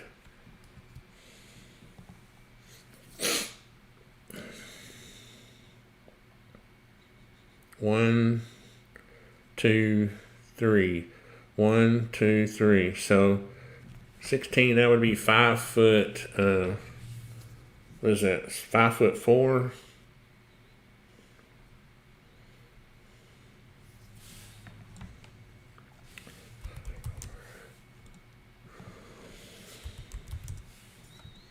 Is that 5 feet 4? Yeah. Let's try that, and then we can always move them if we don't like them. So what we'll do is we'll put us another door in here. This is going to be 36. All that is correct. On this one, just for the fun of it, we'll show it. I don't know. What are we gonna? Let's put something prettier. Let's just put a full glass door in there, just for the fun of it. We can change these doors. Oh shoot, I don't like that. Well, let me redo that. Can I personally don't like this little thing that some people do where they add an extension to the top of their trim, and they make that, because if you're the guy, if you do use fiber cement and you're the guy that's having to notch around all that, it doesn't actually look good after you get through. Fiber cement siding is really kind of difficult to work with unless you can just cut it, So what I do, I like to keep things simple, and I like to make these things. I like to make the top piece. And of course, Gabe, you can tell me what you want, but I'm just going to tell you how I like it first. And then you can tell me. That's how I like it. Now, just for now, we can make it fancy if you want to later. But let's just leave it like that for now. This is the, you don't always have to, in architecture and design, make everything complicated. Sometimes simple things can be elegant and nice. And then let's go to windows. Let's do 54. 30. Let's do 3046 to start out with. And 2 2x10s, our header. Let's see.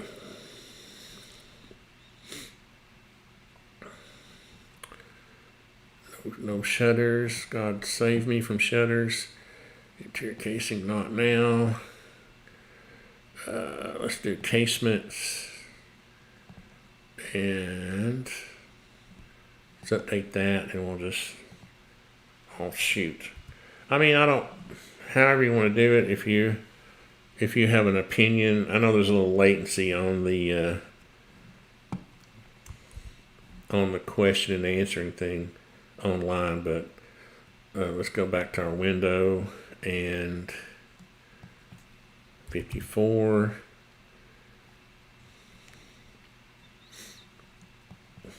If you want it's no big deal. I'm not, some of this stuff I just kind of joke around about, but it does add a lot of, if you have, 20, imagine having 20, 30 windows on a house and having to notch fiber cement. What ends up happening is you have a bunch of nasty notches around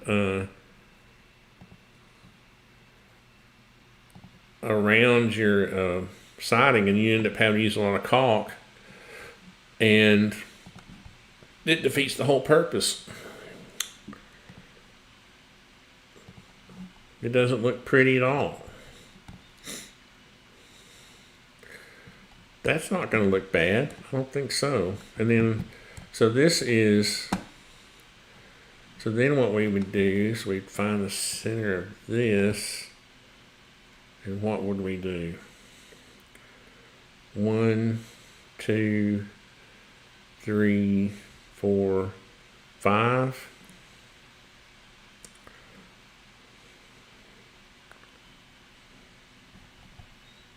Let's draw us a line here. This is one neat feature about I made that siding's hanging down. I'll fix all that, but I'm trying to figure out where this siding would stop. Well, it would stop right there, and then let's divide this line by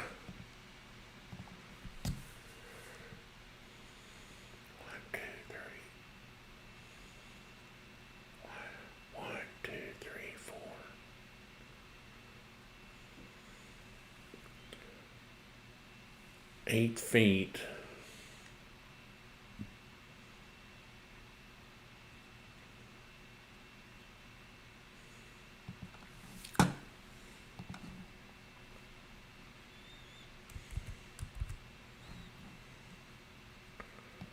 Let's just see what 8 feet looks like across here.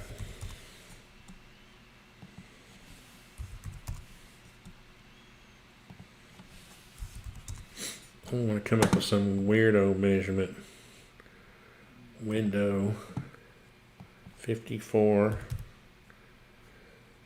I don't know why that dimension, I guess I have to save it as a type before it will save that 54 inches. Did it save the shutters? Yeah, good. Update. And, good Lord. Good Lord. I need to go in and permanently change this.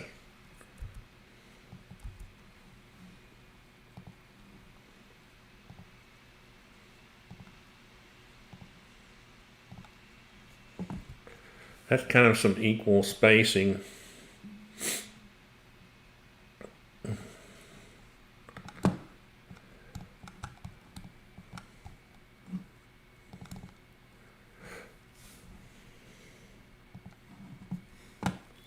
There's Richard. Wife says a double window on each side may be easier than 4 separate windows. Whichever you think is best would work for us.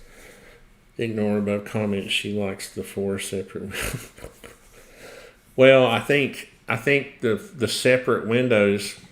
So there's something funny about mulling windows together.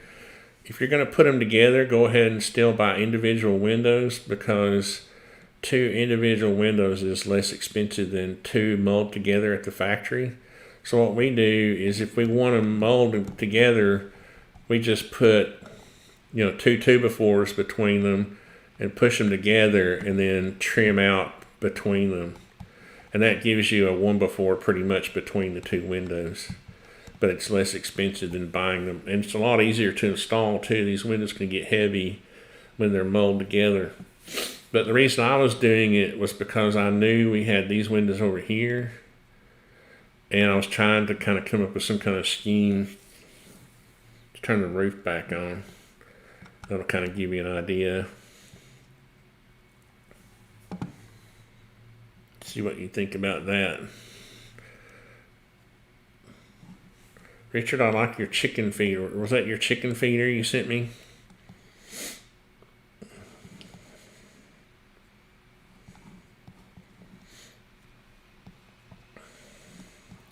What we got over here on this side?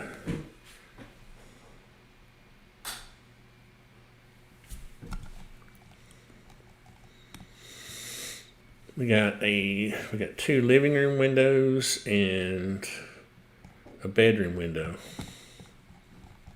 So let's see, what do we have from the corner here? 5 feet 4, I remember. Let's try that.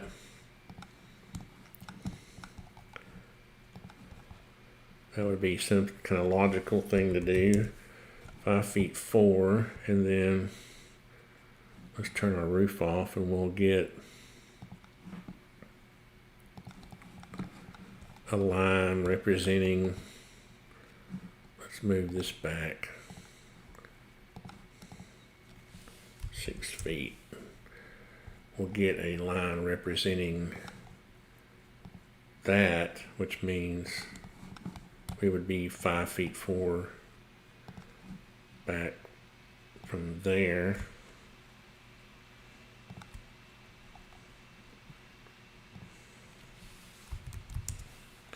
Now this is where maybe we want to,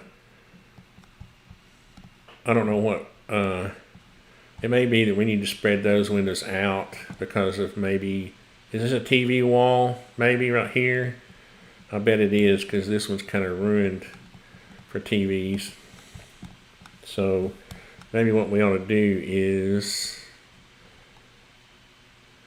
let me see. Just got in from grass cutting, and boy, 6 new hens. So I don't let the hawks get them, or the owls get them, or the foxes.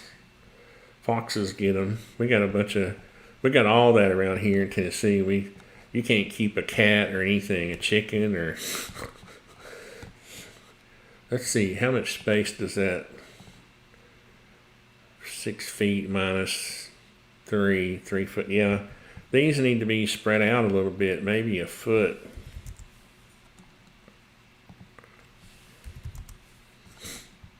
Maybe something like that. Let's see what that looks like. I wish it would save my window dimension. Let's see if I can save it. 54. Let me get all this stuff correct and see if it'll save it. If I give it a style.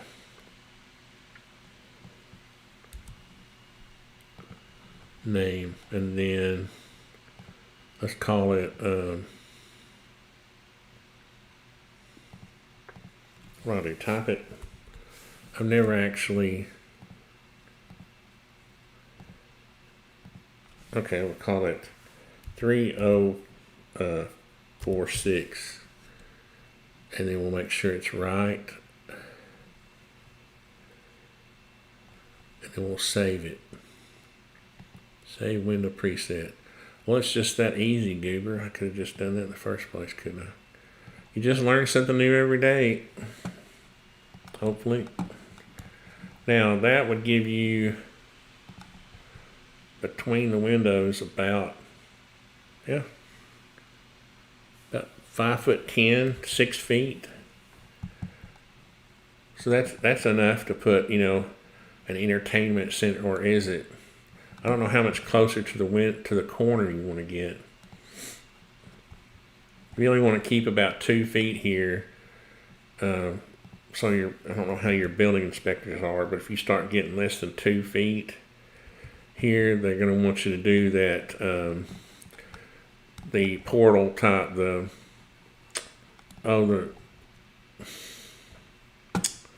shear wall corner panel right there. So they always try to keep 2 feet, and they don't generally raise an eyebrow if it's just a window like this, where you can wrap a whole sheet of OSB around it.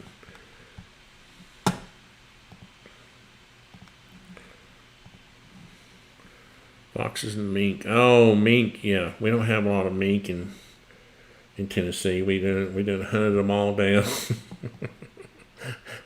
Daisy, my little beagle Jack Russell mix, she hunted them all down.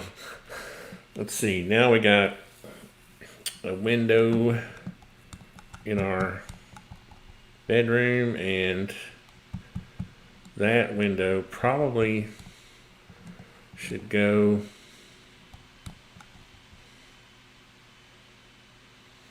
I kind of was trying to leave. We probably ought to bring this wall over a little bit. This is a bed. This is a bed wall. So I'd probably put the window, let's see, probably 30 inches from there. See what that looks like.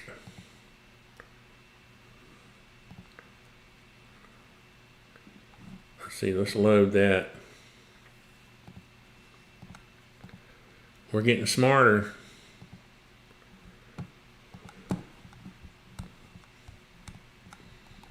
So we have to decide,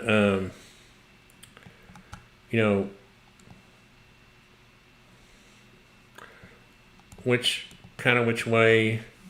Let's see, a twin bed, I think, is a double bed. I think will fit. Yeah, that's more space than it looks like. That's 6'5", so you still got room to put that bed either way. Probably would make this wall just a little bit longer, and well, you still got room. It's more room than it looks right there. we'll have to, if you'll give me the bed sizes for these, we'll go ahead and put the furniture, put the beds in there. And then on this back wall, we got 2 windows. Let's try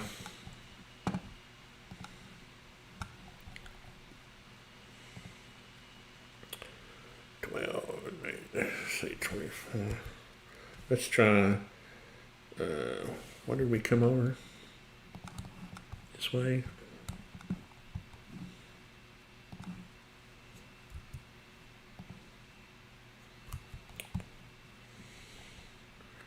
I didn't actually mean to come over that far. But we did, didn't we? Let's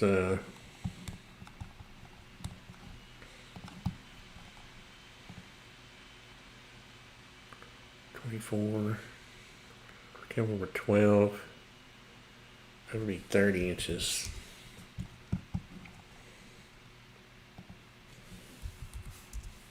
Let's try that. Maybe 2, oops, going crazy here.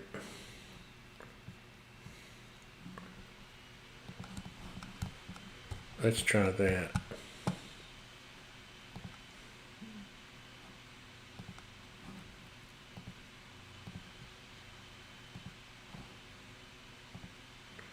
Because that would give you some room for some whiteboard. You might want to just try maybe 1 window in there. Make the wall longer, and then we can put the bed up against that wall. Yeah, queen in that bedroom. You'll work on it. Okay. Yeah, I think even if you had 4 feet here, that's plenty. 48. Yeah. And then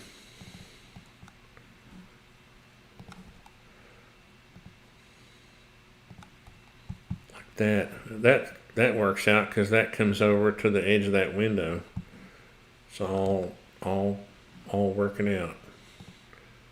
Guys, let's see if we got a simple. Sometimes in the warehouse we get really elaborate. Let's go queen size bed, queen bed models.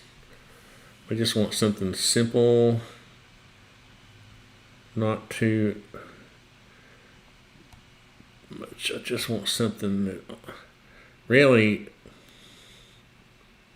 sometimes I'll just put these 2-dimensional beds in there just to keep the drawing from going crazy on me. But when I, that's just to kind of verify the, size. We probably need at least 2 feet here. Yeah. And I usually pull it off the wall 2 inches so it won't bang the wall. So let's see what that, yeah. So you can even pull it off the wall a little bit more. Okay, and then I like to have a window in my laundry room up high. Let's see what you think about this. What is that, 6 feet? 36. I like to have that as a little square window. We'll call it 3030. Let's load. Let's see. Let's save 3030. 36. And that's this stuff, right? 3.5. 0. Update. Save window preset. Okay. Now that may be a little bit big. Yeah, I think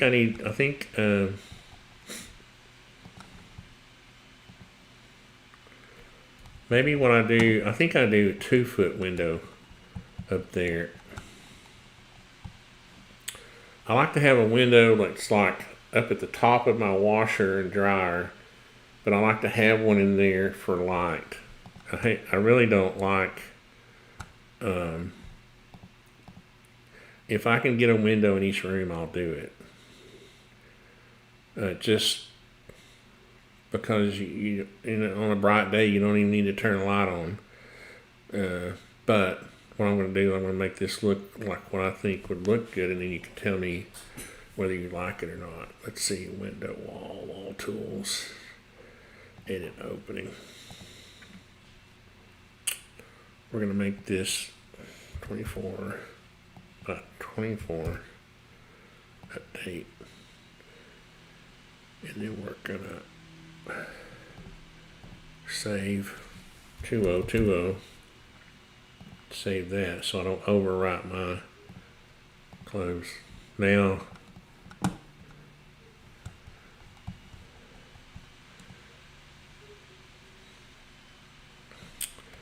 let's see what you think about that.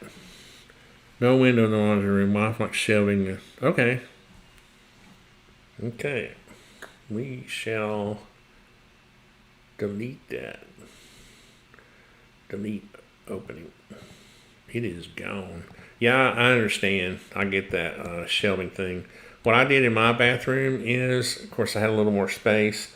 I have a little offset right here, and I have a whole, like the whole wall is just shelving all the way up. And then I have my window back there. So let's go over to here. This window is right there. That makes sense. Let's make it 30 from here. And I guess that means this would have another one of these over here.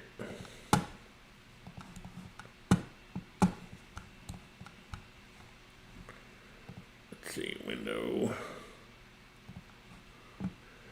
Let's load the 3046. Load. There we go. Works out good. And queen bed in that room as well. You are correct. Thank you. This is handy having you in the. I didn't mean to kick you out. As a matter of fact, I thought I was gonna take a lunch break, but then I realized it was too early, so I just kept going. Now, let's turn the roof back on. Let's close this, turn the roof back on, and select all that. The other thing I'll have to do is when I get through with this extension. Hey, I'm in a live stream, but go ahead. Are you there? Hello? I think my wife just butt called me. That's so sexy. Anyway, sorry. When I get through with this extension, and what I mean by get through with it is once I think it's really good, I'll explode it. I can't, as long as I don't explode it, I can edit it, you see. But when I do, scratchy throat all of a sudden. As a matter of fact, I'm going to edit this wall. I'm just going to do this one and then I'll do the others.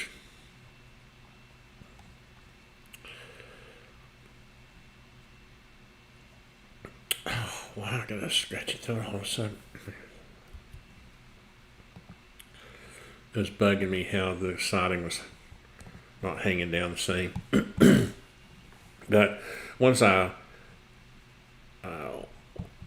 once I explode these walls, I'll get rid of this where this siding is all blended in together, and I'll fix the roof, because this is the only kind of roofing, the only kind of metal roofing he has in the extension.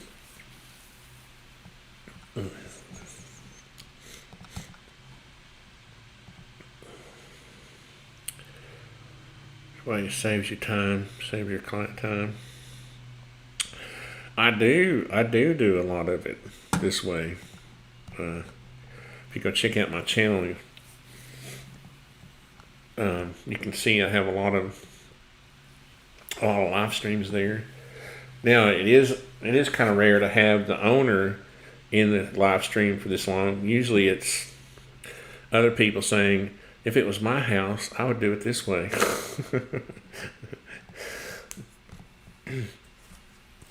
I don't know if I just had some kind of little allergic reaction. I had a little scratchy throat. I'm sorry. Made my eyes water. So what are we going to do about this big ugly gable right here? We need to put some kind of a... can I put a... What I would do is, we can put like a big gable vent. Let's see. Wall. Let's see. Wall. Let's put a window there, but later on we'll make it look like a vent. And normally I would make these 24 by 36.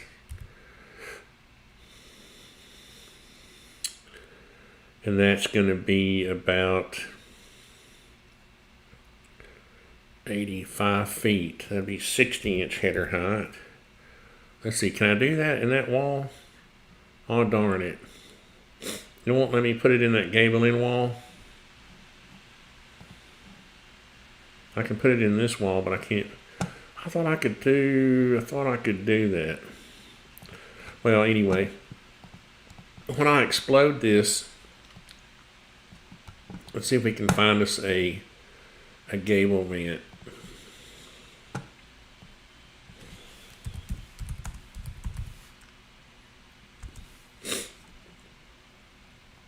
Not an ugly one.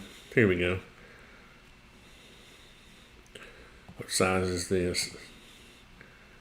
Where is it? Oh, good Lord.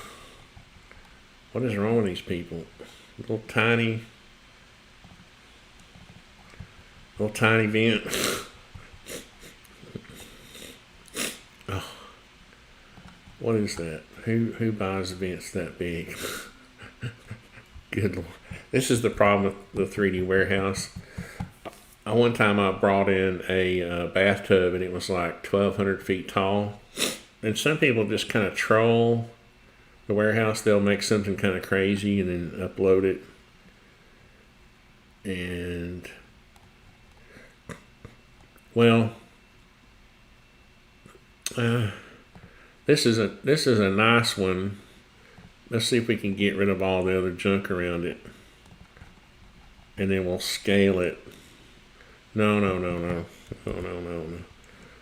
Alright, so anyway, I'll figure that out. But normally, on a size this big, on a gable that big, it would need to be pretty decent in size. I'm going to say 2 feet by...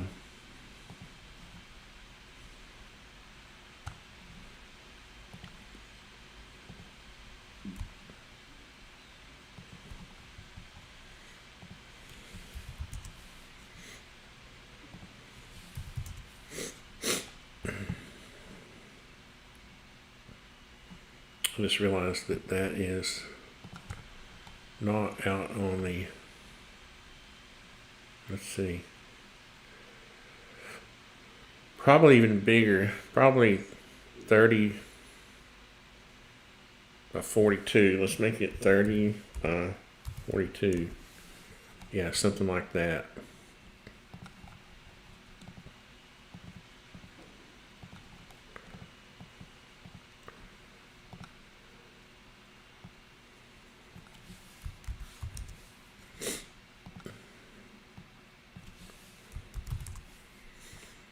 And we'll just, for now, I'm going to just step back and look at the size of it, make sure it's in the middle.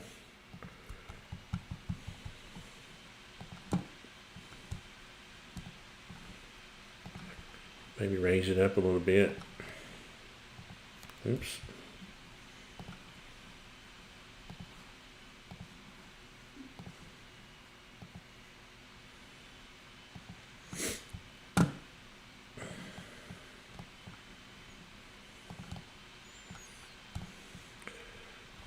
So what we would do is, I'll just draw one.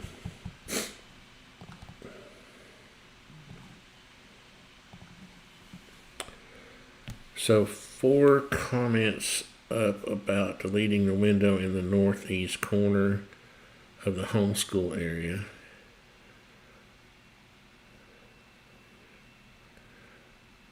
Also, to break that up, I thought about using that shingle look siding. Yeah.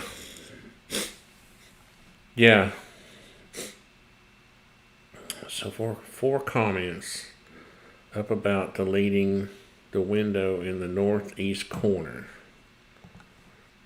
Okay, let's take our roof off. Northeast, this one.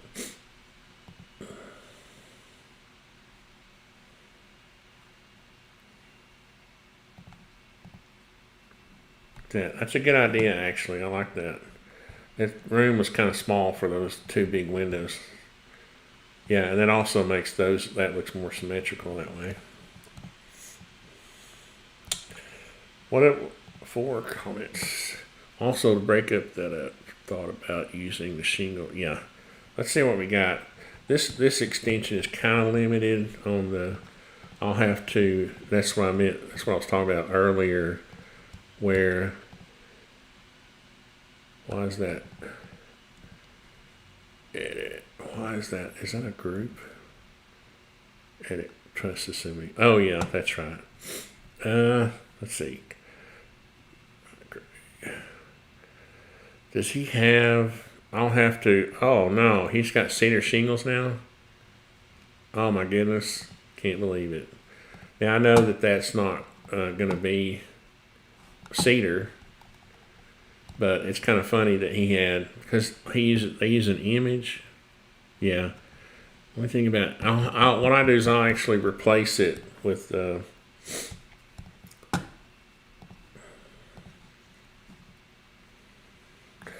when I actually print the drawing. This is one of the great conflicts of all time in architecture. The great debate. And when you go to, let's turn the roof back on. When you go to print your drawings, right, we use a style that's just, black and white, right? Because you don't want to, you don't want to have a sheet that has, a 24 by 36 sheet that has a pound of ink on it, or it would be sopping wet. I accidentally did that one time. I printed a drawing that had that was color, and the paper was just like limp, and it was like I had wet it down with water, and it was kind of funny. Of course, I wasted a lot of ink and paper. So the reason I bring that up is because this siding and these shakes are just images. There's no real lines there. Now I have an extension, and this is what I do. I explode these walls, and then I go in here, and I have another extension where who's Chuck Valley, who's an architect. He developed this extension. He's a really nice guy. He lets me use this extension too. Wall cladding, and you go and check out. You go and select which one is it I use? Usually this one. And you do your parameters, and then you run it. You see, that's actual lines. It's line work. See, so that now when I go to print my drawing, I get actual lines. So that's just an example of kind of the workarounds. What I'm trying to do is get Nathan, who made this Medique wall, these Medique extensions, which are hugely, great. You've seen how good they are. I think I may have talked to him about this once, and he said that he thought it would bog the drawing down. And honestly, if you're in this business, you have to have a decently high-end computer. So it's, of course, you're not going to be able to have a lot of line work if you have a low-end computer, but hardly anybody has that kind, nobody has an old luggable 8088 like I started off with in 1982. So anyway, that's all boring stuff. But I don't remember him having these cedar shakes. But let's see what else he might have that just for the temporary part of this. Cedar shakes.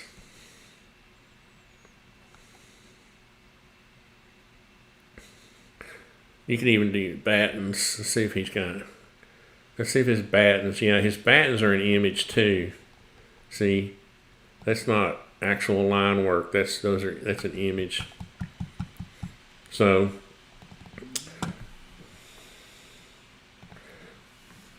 thanks, Richard. Let's see, looks good. Oh, yeah. Yeah, it's gonna be really nice. Now, see, my wife wouldn't let me have this much square footage in the shop. She would, the shop would be like half this size, and the house would be the rest of it. Let's see, we weren't going to put any windows over here, I don't think.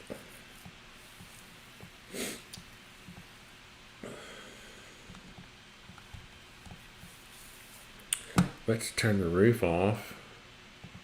Since we're on a roll, we will see.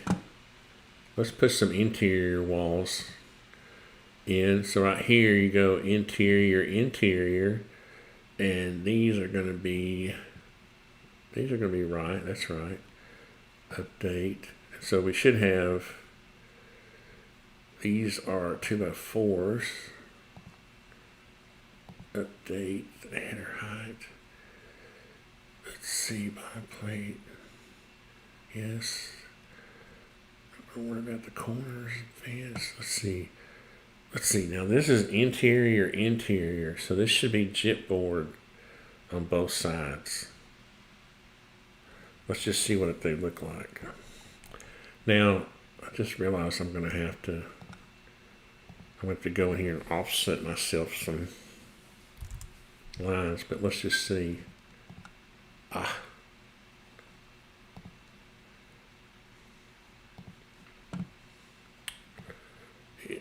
Interior. And update.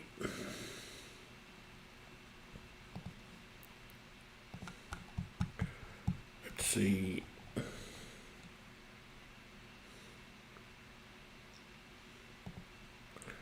What is going on here with these walls? I think I must have the chipboard turned off. Let's see.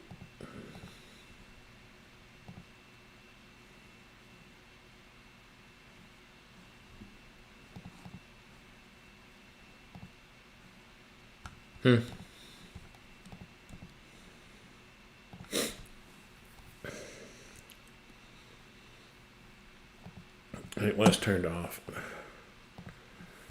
And these are turned off too.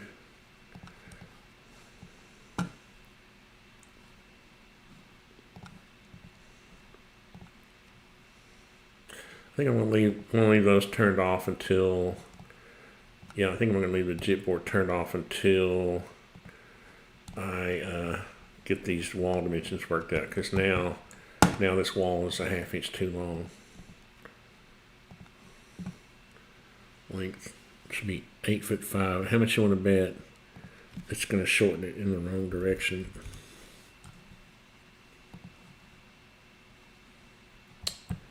Did it?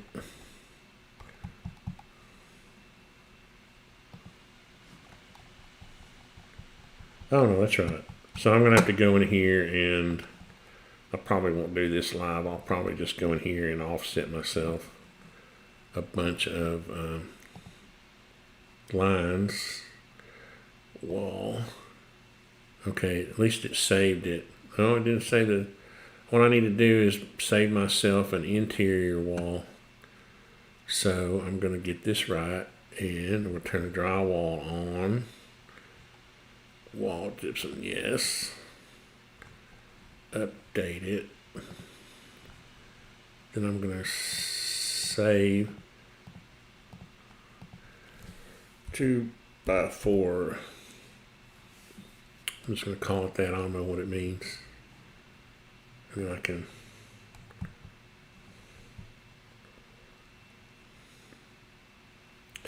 see, I need to go in here and offset myself a bunch of lines. Oh, why did it do that? Yeah, sometimes I have there's a little glitch.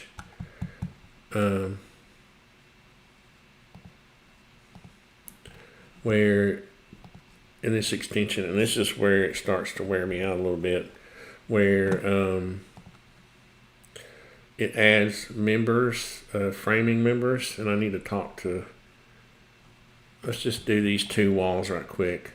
Let me put myself a 1/2 inch line here, and then I mean, if it does it again, I'm gonna send Nathan a email, because sometimes it does this. And I'll show you what I'm talking about. If you draw all your walls at the same time,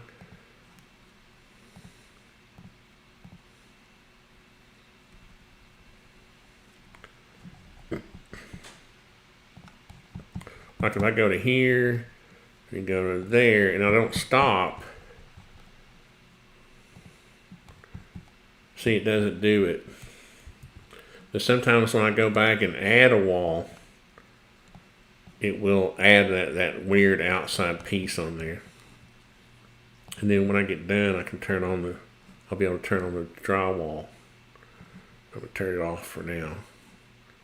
So what I need to do is go in and see if I got any comments, and correct no window on the north side shop. Cool. My wife picked land acreage over square footage.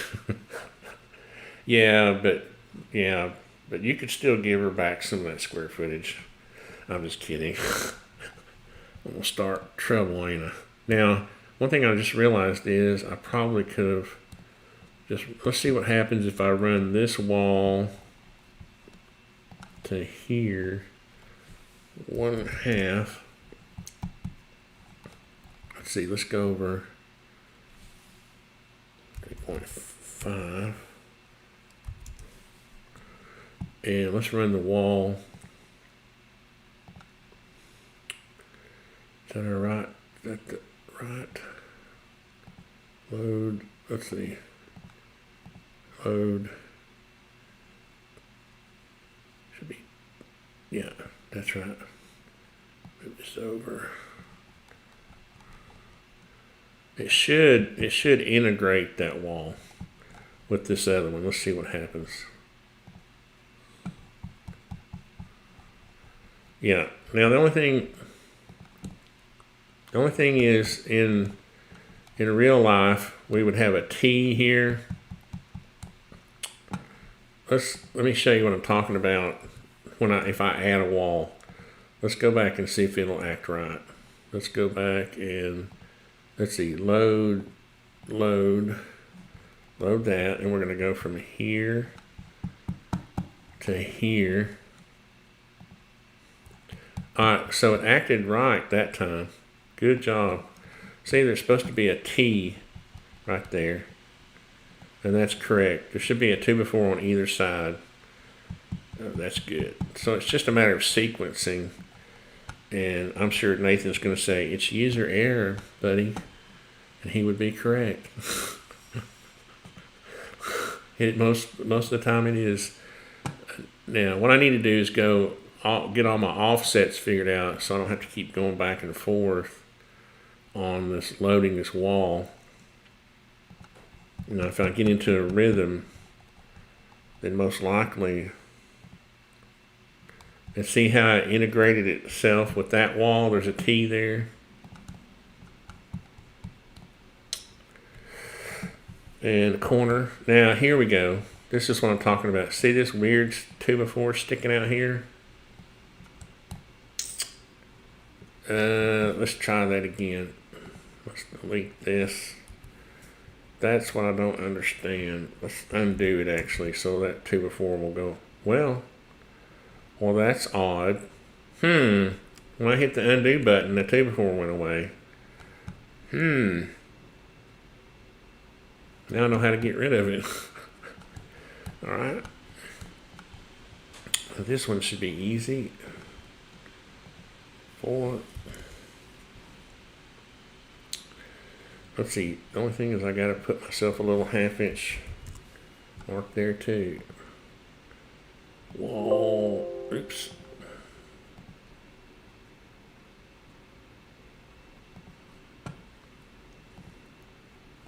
Keep hitting that.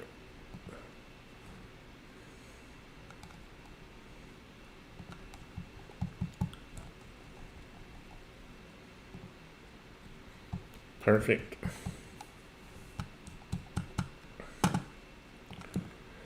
And there's not that many walls. I can just go ahead and do it. Y'all aren't getting too bored. Y'all aren't too bored, are you?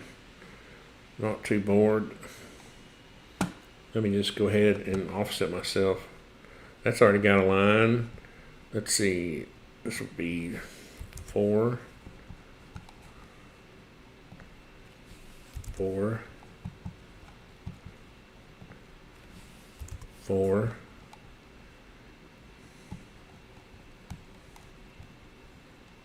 Oh, the wrong way. I need to go this way.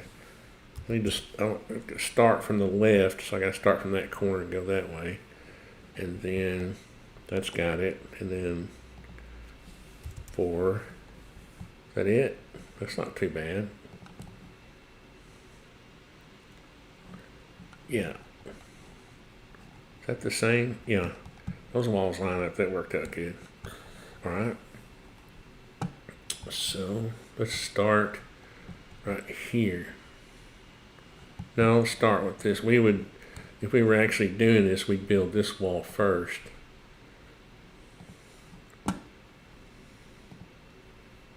Keep forgetting to do that and then do that.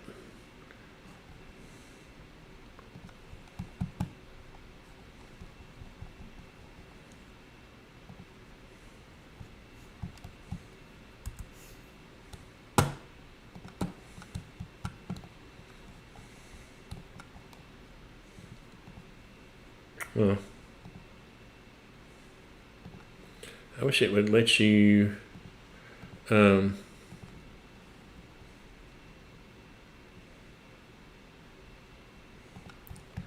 pause.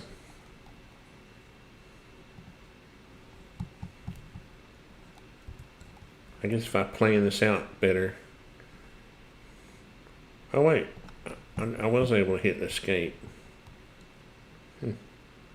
Now if I hit the undo button, is that 2x4 going to go away?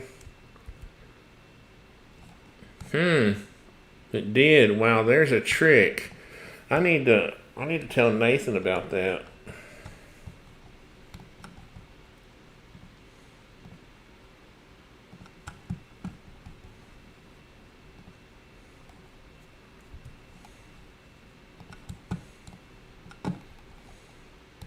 I need to go this way.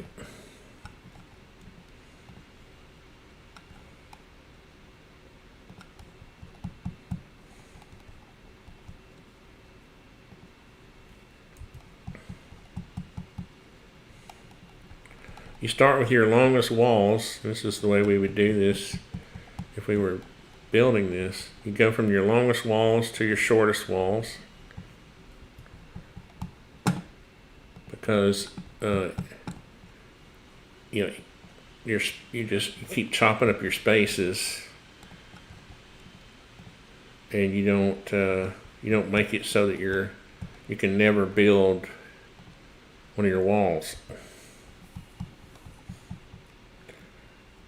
That worked out good. That worked out pretty good.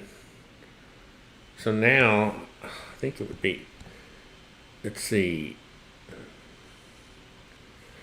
what's going to be easier on the doors? I think if I just put a temporary line on all my doors, let's see if that'll work out good. Let's see, doors, Medique wall, door. This is going to be, I need to save myself an interior door. This is going to be 32.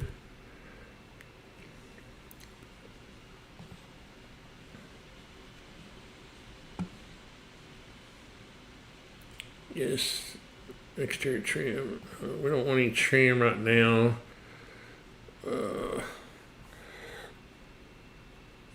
Let's see. Let's don't install the doors. Let's see. Typically, I will put the door. There's a symbol I put on the 2D floor plan. So install door, no. So really, this could be no advanced. Yeah, I just really right now I just want the openings. I want my framed openings. Is what I want.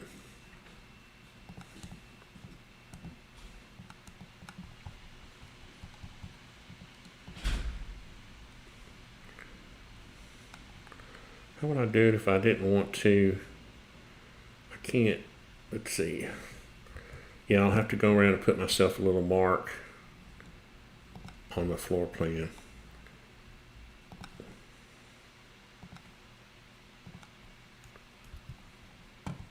It's not selected.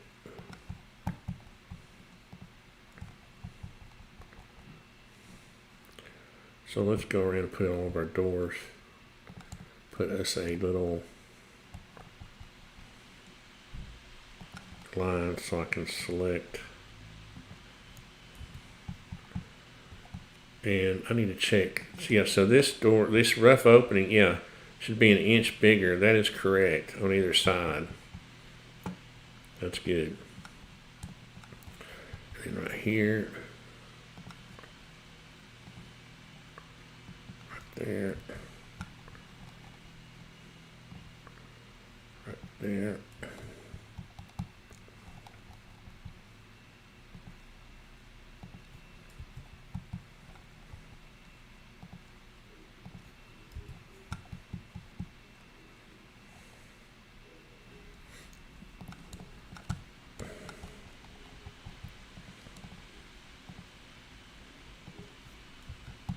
Did I get them all? I think so. So let's do the bedroom doors first because those are 32. Door. I need to save this as 2868 interior. And what's that built to better? And save. So that'll go. Oh, wrong spot.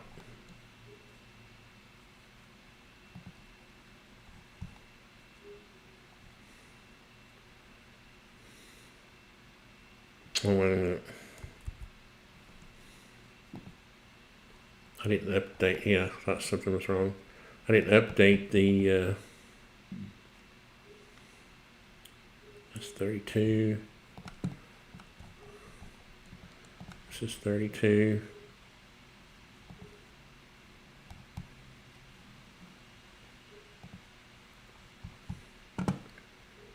Let's see, we're This is 32. Can I put a line there and then go back? Ah, dang it.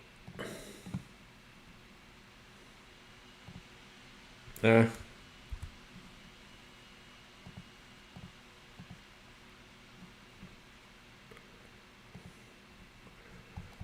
Go. Now I need a 30. I need a 2.6. Let's see. Did I get all the 2.8 doors in? Oh, I need one over here, don't I?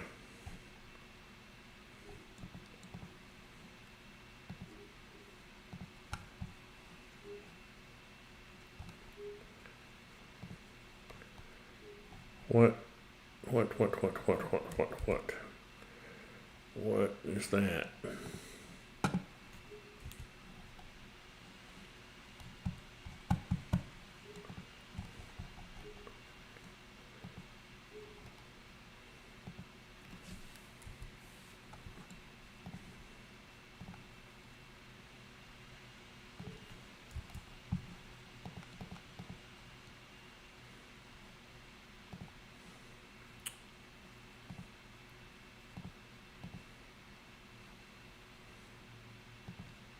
There we go.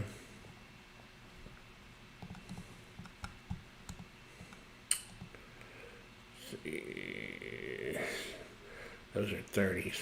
Okay. Now what we need is a, let's see, we need a 30-inch door, and that would be 2.6. 6.8. Save. Update, save, okay. There, and then the bathrooms.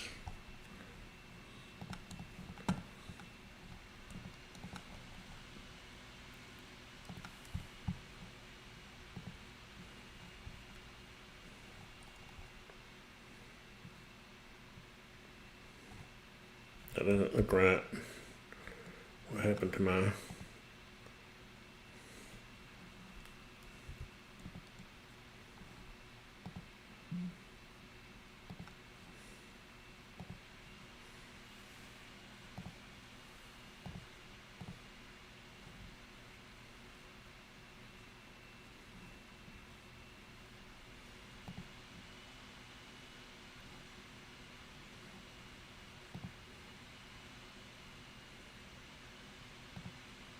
There we go.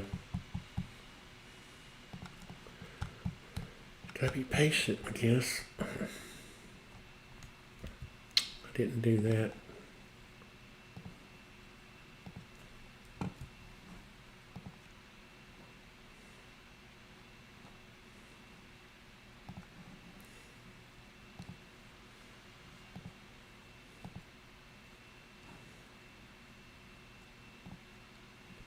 There we go. Is that all of them?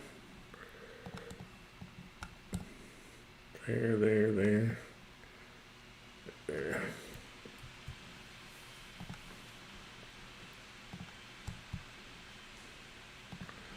So I need to make myself a 2D plan and put this in it, and then I need to turn off the walls, yeah, so I can delete all those, delete the guides, and delete these.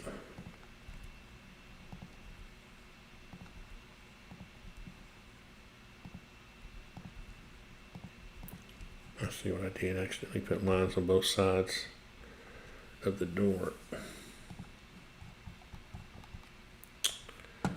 And then I can turn the walls back on, and let's turn the drywall on. There we go. Now, SketchUp does this weird thing where at certain angles you can see through materials. So at that angle I can't see the studs, but if I get in one angle I can see them. It's a little bit of an annoyance, but it's just, we have to deal with it. So we got that door. That door. What's this? That's weird.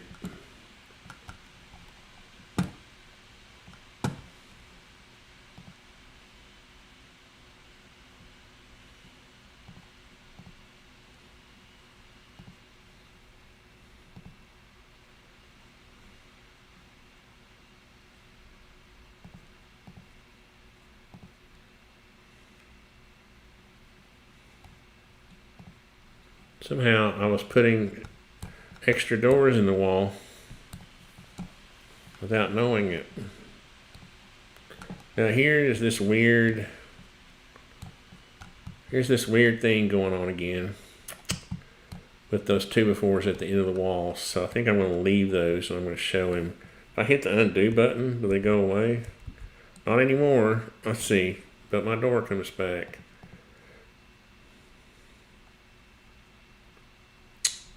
So, delete opening. Delete opening, yeah. So, I don't know if I go in here and delete that, or if I just regenerate the wall. Regenerate this wall. Or if I go in here and just delete it.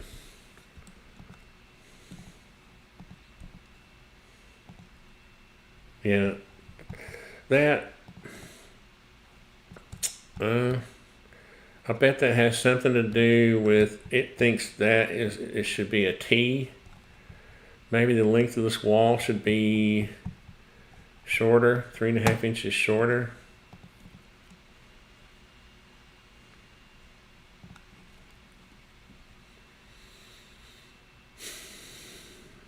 Well, I'm going to get with Nathan on that and let him tell me about that, but I'll fix that and let's just see how it's looking. Let me see if there's any comments. Just for your information that we don't need an entrance to the laundry room from the northwest bedroom. If I did that, it would be a mistake. Oh. See, that's, I don't know where these doors are coming from. I think it was from me hitting the escape key. Like you can see on the 2D plan, there's no door there. And that's kind of why I have the 2D plan, because when I start doing the actual drawings, this will be what you see, except you'll see the, let me fix this. One thing I need to do is make myself a slab layer, and then this slab gets put in there. Oh, it's locked, unlocked. And then when I do the floor plan, the slab will be turned off and you'll just see the floor plan. I've learned the hard way about trying to use the extension for the actual floor plan itself. It's just too much busybody stuff. There's a door knob.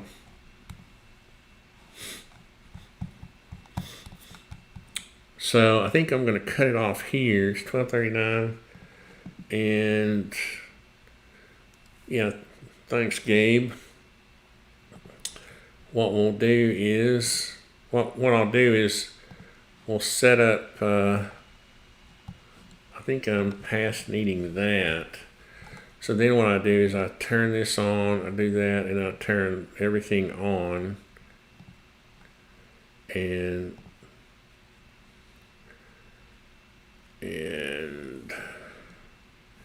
we roll up these layers to see what kind of organization I got here. I don't know why it creates these blank layers. Door hardware should go in wall.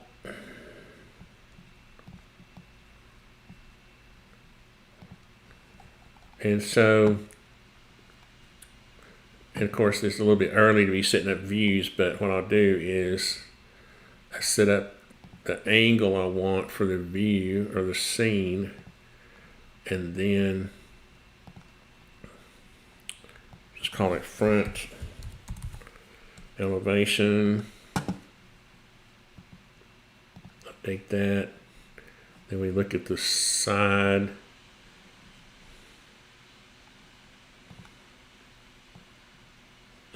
Let's see, we actually know cardinal points, don't we? Is this actual, do you want to, well, come reach out if you need me.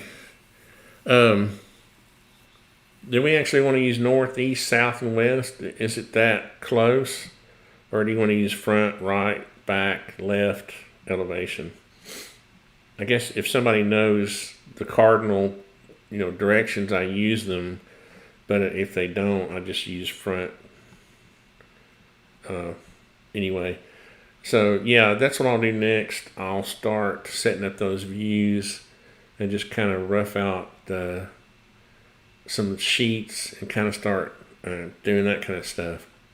And I appreciate everybody watching. Thanks, Gabe and Brittany, for your input. It helped out a lot today, and I'll continue to work on this afternoon.